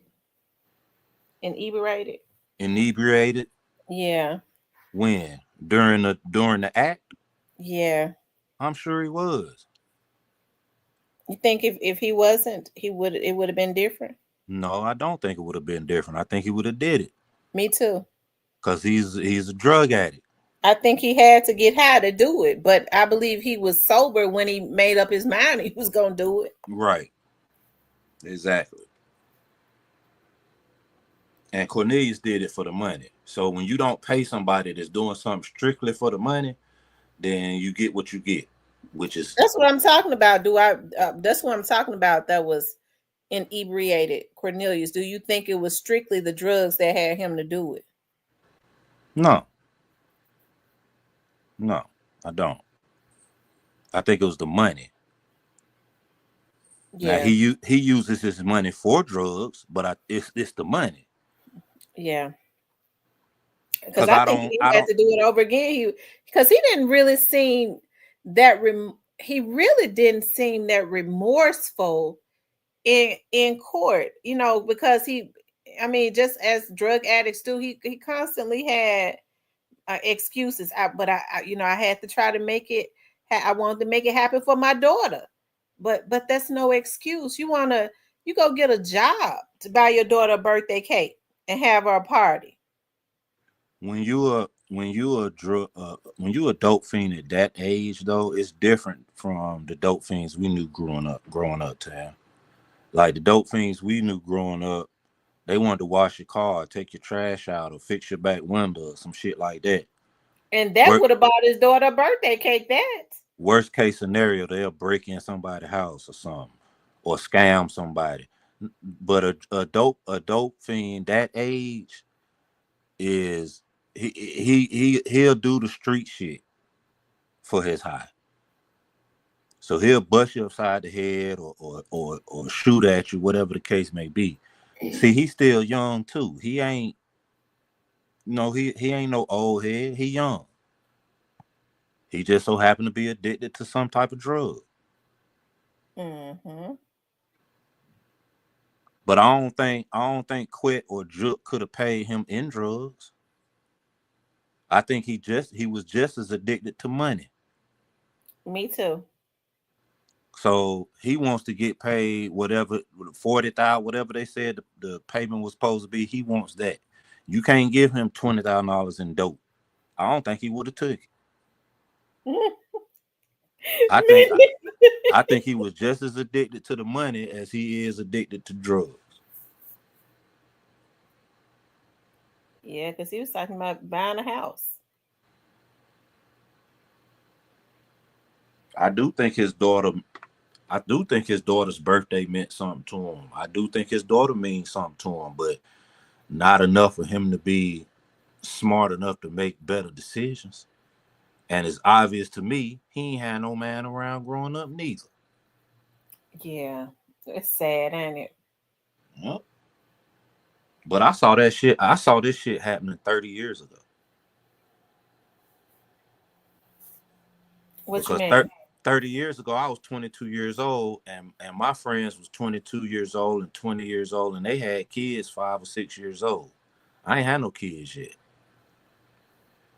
I know niggas that when we was 17 in high school, they had a little baby. The real deadbeats come from my generation. And you seeing the outcome of that now. That's what you're seeing now. The 20 and 30 year olds, their dads is in their the people that made them are in their 40s and 50s. And it was a lot of deadbeats when I was in high school. And I don't come from where I'm from, my city ain't as big as Memphis. My city ain't as big as Atlanta. So if I got deadbeats all around me, I can only imagine what it looked like in Memphis back in 89, 90, 91, 92. Well, it got pretty bad around that era, anyways, because crack was Yeah, introduced, what, in the mid '80s. yeah.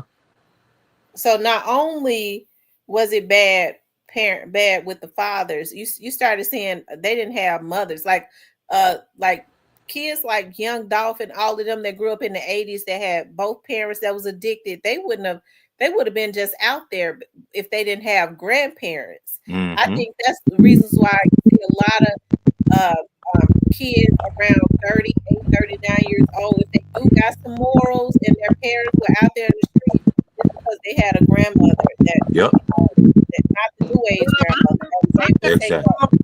Exactly. Turned out good. My mom raised me and my brother.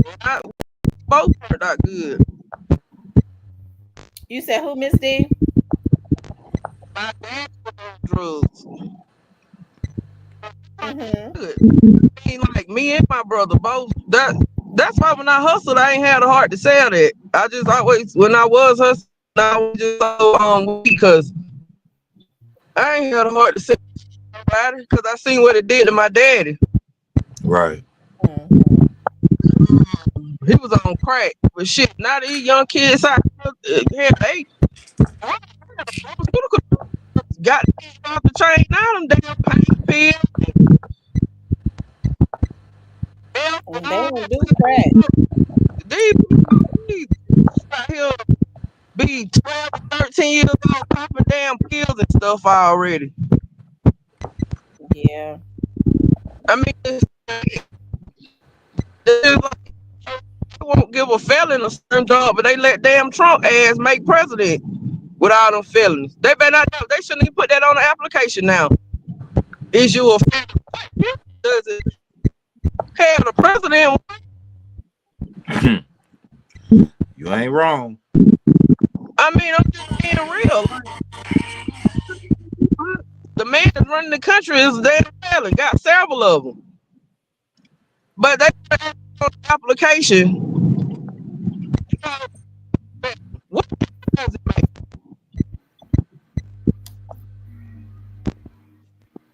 And then a lot of people that have been in trouble, that's why they end back up in the street because they can't get another job or nothing. Yeah. That's true.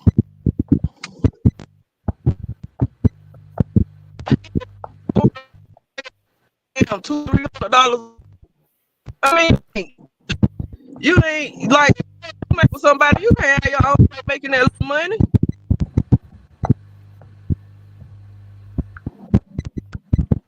I mean, everybody not out to, some people don't know how to run a business. Some people don't, so everybody, you got workers and you got bosses. I mean, period. You got people that work and you got people that got their own business. Everybody don't have the mind frame.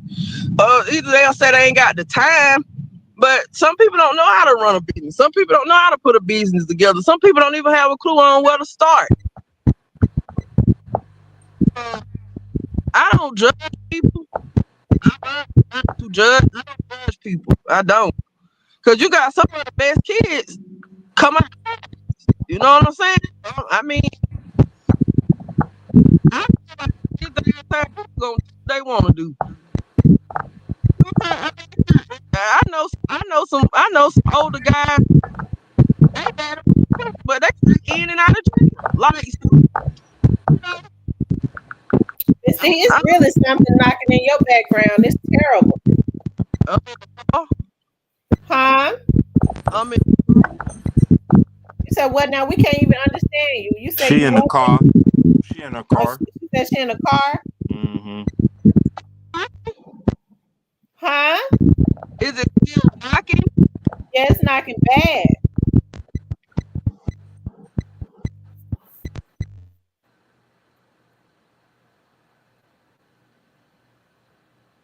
Okay, it stopped now. That's because she on mute. Oh, okay. TT, I gotta go. I got a lot to do before I get ready for tomorrow. Okay. So you you've been telling the listeners that you are gonna start dropping pre-recorded materials because you weren't gonna be able to do the lives because of the training, and yet you've been going live every night. So what's up? I have not been going live every night. I went live last I've been going live last night. I went live last night. I went live today because I already know I'm gonna be busy tomorrow and all next week. So I'm gonna do some pre-recorded stuff. Are you only telling the platinum what you're in training for, or can we all know? It's top secret. Oh Lord. All right. Well, good luck with your training, Mama. It's top secret. If I tell Okay. you, I'm gonna have to off you. Okay. I don't want you to offer me.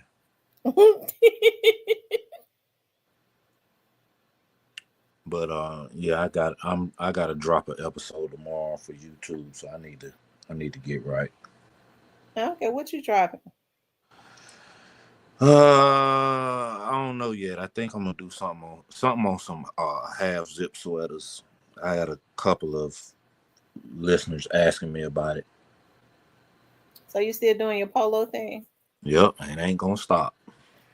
So you an ambassador for polo? Do they give you free clothes? They don't give me free shit. They don't give me free nothing. Well, they Listen, need that some. that's that's one of the biggest fashion houses in the world. They're gonna allow me to do what I do without paying me until they can't do that no more. So I'm putting everything in position to where they have to acknowledge me and then pay me for my services. But until then, you know, I'll be the little OnlyFans hoe for them. Okay. All righty. Well, I appreciate you getting on tonight. It was a pleasure as always. All right. All right, Talk to you later. bye. All right, you guys. Let's see. I've been sitting here. Y'all know I've been sitting here shopping. Y'all, they doing Macy's is doing a 1 day sale. Ladies, they're Nike leggings.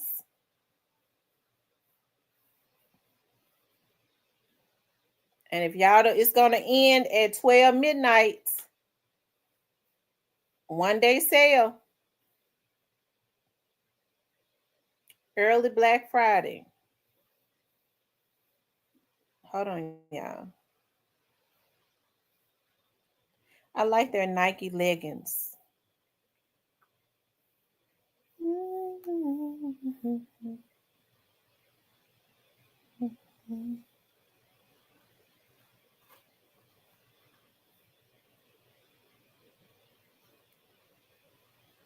Okay, I got all my stuff in the hold on, let me put that up in there. Woo! I love that blue. Yes, indeed. I got all my stuff in the basket now. Anyways, you guys, I enjoy. Listen, I had said I was gonna only be on for an hour, but we always get on and be on for more than 1 hour. So been on here almost 3 hours. I appreciate you all tuning in as always. Y'all know once we get on here and start talking, we start talking about a plethora of things. I stopped doing what I was supposed to do, what I was doing earlier, which was I was cleaning, I was shampooing the carpet. I mean, the if I shampoos the carpet every other day though, or at least twice a week. And no, my dogs don't be walking around peeing on my carpet, child, because my dogs wear Pampers. I buy them doggy Pampers. Not only do they have doggy Pampers, but they have doggy pads. And they rarely use the restroom on their doggy pads because they uses the restroom out in the yard. Okay. So that she got all them dogs that when they walking around this house, they have on a pamper. And I was thinking about that. I was like, dog, I spent so much money on Pampers, on pads, on food, on toys, on doctors' visits. I was looking at y'all. Listen, I was looking at my puppet, looking at Remy today. Y'all, her little thing. I noticed. Oh Lord, what? Okay, I don't want to talk about it. I'll just talk about it with the doctor. Because y'all know how I am. Any little thing gross me out. And I guess this is what dogs look. I be running and taking them to the doctor. That's the reason why the doctor bills and stuff be so high now. But I kind of Googled it and it says that happens. Like a female puppy, a female dog, her little thing will be popped out. Does anybody know anything about puppies? I Googled that. Her little private part out. Is that normal? Her little private part is hanging out. It's out. I googled it. Cause see, I'll take her to the vet. I just don't want another $500 bill.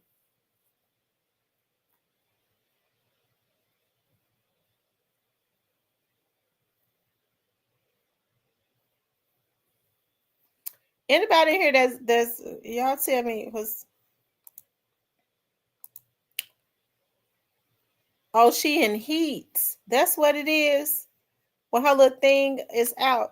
But child, I done had she can go on because I'm so happy. I done had the boys. The boys been neutered.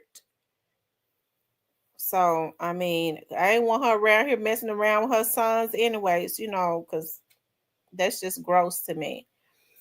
And I had to hurry up and get them neutered because one day one of them was laying on me, the one that liked to lay on me all the time. And he just all of a sudden he was laying on me and he just got up and went and got behind his sister. I said, "You little pervert." I was like, I gotta hurry up and get him neutered because for him to be thinking I'm not gonna have him around here trying to mate with his very own sister. If he try to mate with his sister, he'll try to mate with his mama. So I had to hurry up and get them neutered. So they don't have no. So Remy might be in heat. I'm so glad Riley not here, because Riley would go crazy. Riley would cry. I've never seen a puppy that small. Riley was a toy Yorkie. I'd never seen a Yorkie. He was just like a man. I mean, when he got in heat, he went crazy. Like I would have to put him in the cage and he'll be beating the cage up and then he'll start crying. He would be crying and whining and he was real quiet. But when she was in heat, he wanted to get with her so bad. He would be trying everything. Like if she walked past him, he would lay on his back trying to yeah, I had never seen nothing like it before. Like he was gone crazy. He was. I would have to try to hold him down. I was tired of trying to protect my puppy from him, and I couldn't. He got her one day and locked up with her, and there wasn't nothing I could do about it. I just turned. It's After that he was okay.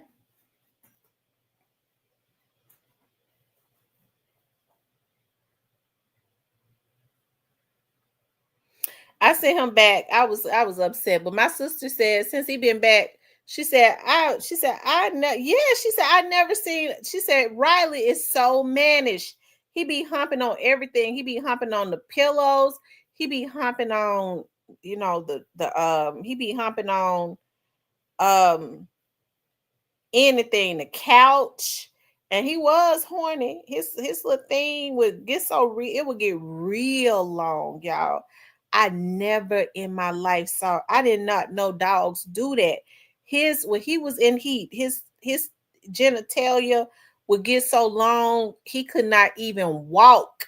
I remember the first time I saw it, I did a double take because I didn't know what it was, and I saw and it was like it was hurting him. He had a hump in his back. I said, ah! It looked like something out of a horror movie. I was like, oh my God, Lord, what is going on? And I was so nervous. I was dropping the phone because I get ready to call 911. I didn't know what was. I thought it was some type of deformity that had happened to the damn dog.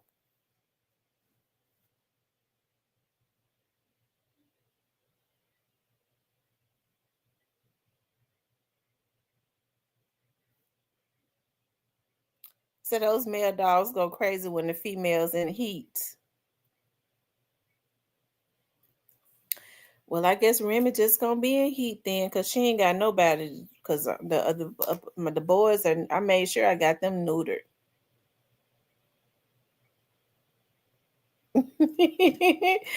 Said my mom, cause my dog got him, put him out her house.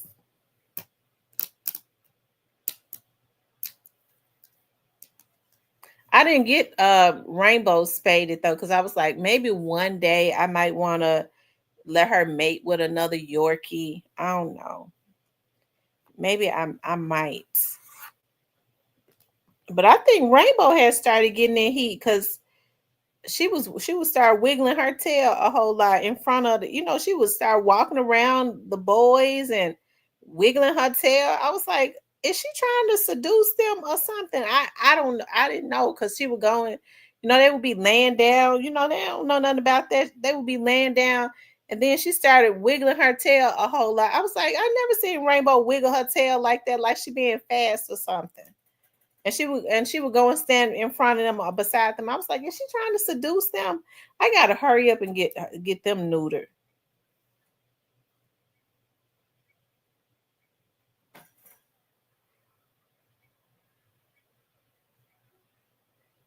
I got them some cute clothes. I ordered them some sweaters. I got them some sweaters, and I got them some sweaters, and I got their name imprinted on some of their sweaters. I got them there for Christmas. And for in the summertime, for like in the spring and the summer, I got a Rainbow and Remy some tutus. So when we go walking and stuff, they can have on their cute little tutus. And I went on Temu and got a whole lot of different color bows to put in their head. So when I take them walking, and I got them different color leashes. I got them leashes to match their tutus. And I got them some rain boots from off of Temu. So when it's raining and, because they don't like getting their feet wet. So, when it's raining, they have to go outside to use the restroom. So I got them some rain boots.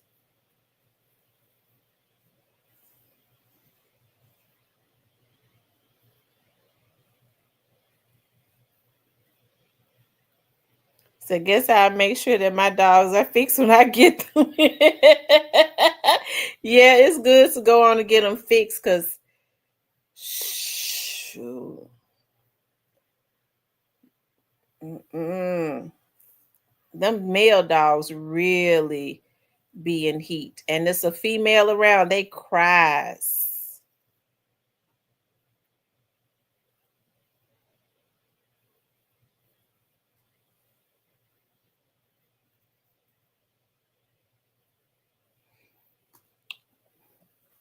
I told y'all one day I woke up, I would put Riley's, I had gotten him a bed, and I would put his bed right down on the floor right by my bed. And one morning I woke up, he had jumped in the bed with me. He had behind me. I was like, oh hell no. And he got, I broke him from that. I was like, what would make this dog get behind me and start trying to hump on my butt? How does he know this is sick? Like, it was just really weird. I was like, I ain't gonna have no dogs in this house trying to rape me now.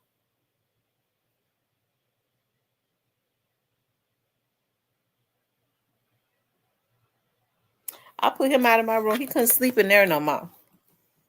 I started making his butt sleep in the other room by himself.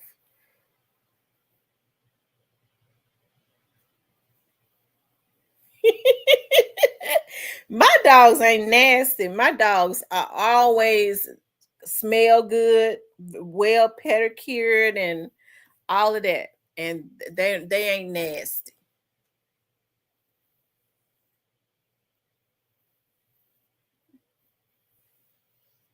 They don't smell like dogs or nothing. And the secret to that is make sure you keep their coat and stuff cut low, and you make sure that you bathe them and take them to the groomer, and then you make sure you bathe them and stuff in good shampoo that keeps them, it's a secret to that.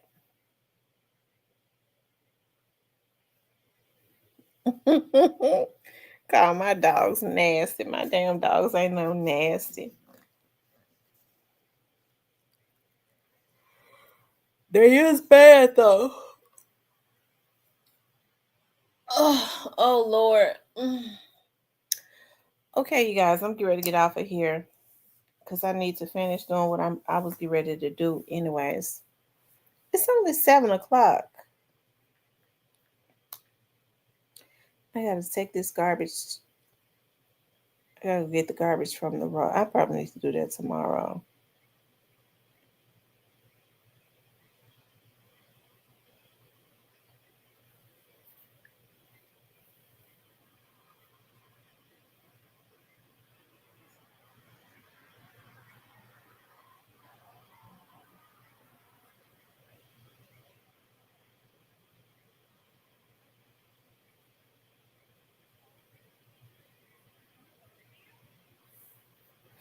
Anyways, you guys, I love you guys. Y'all have a good night.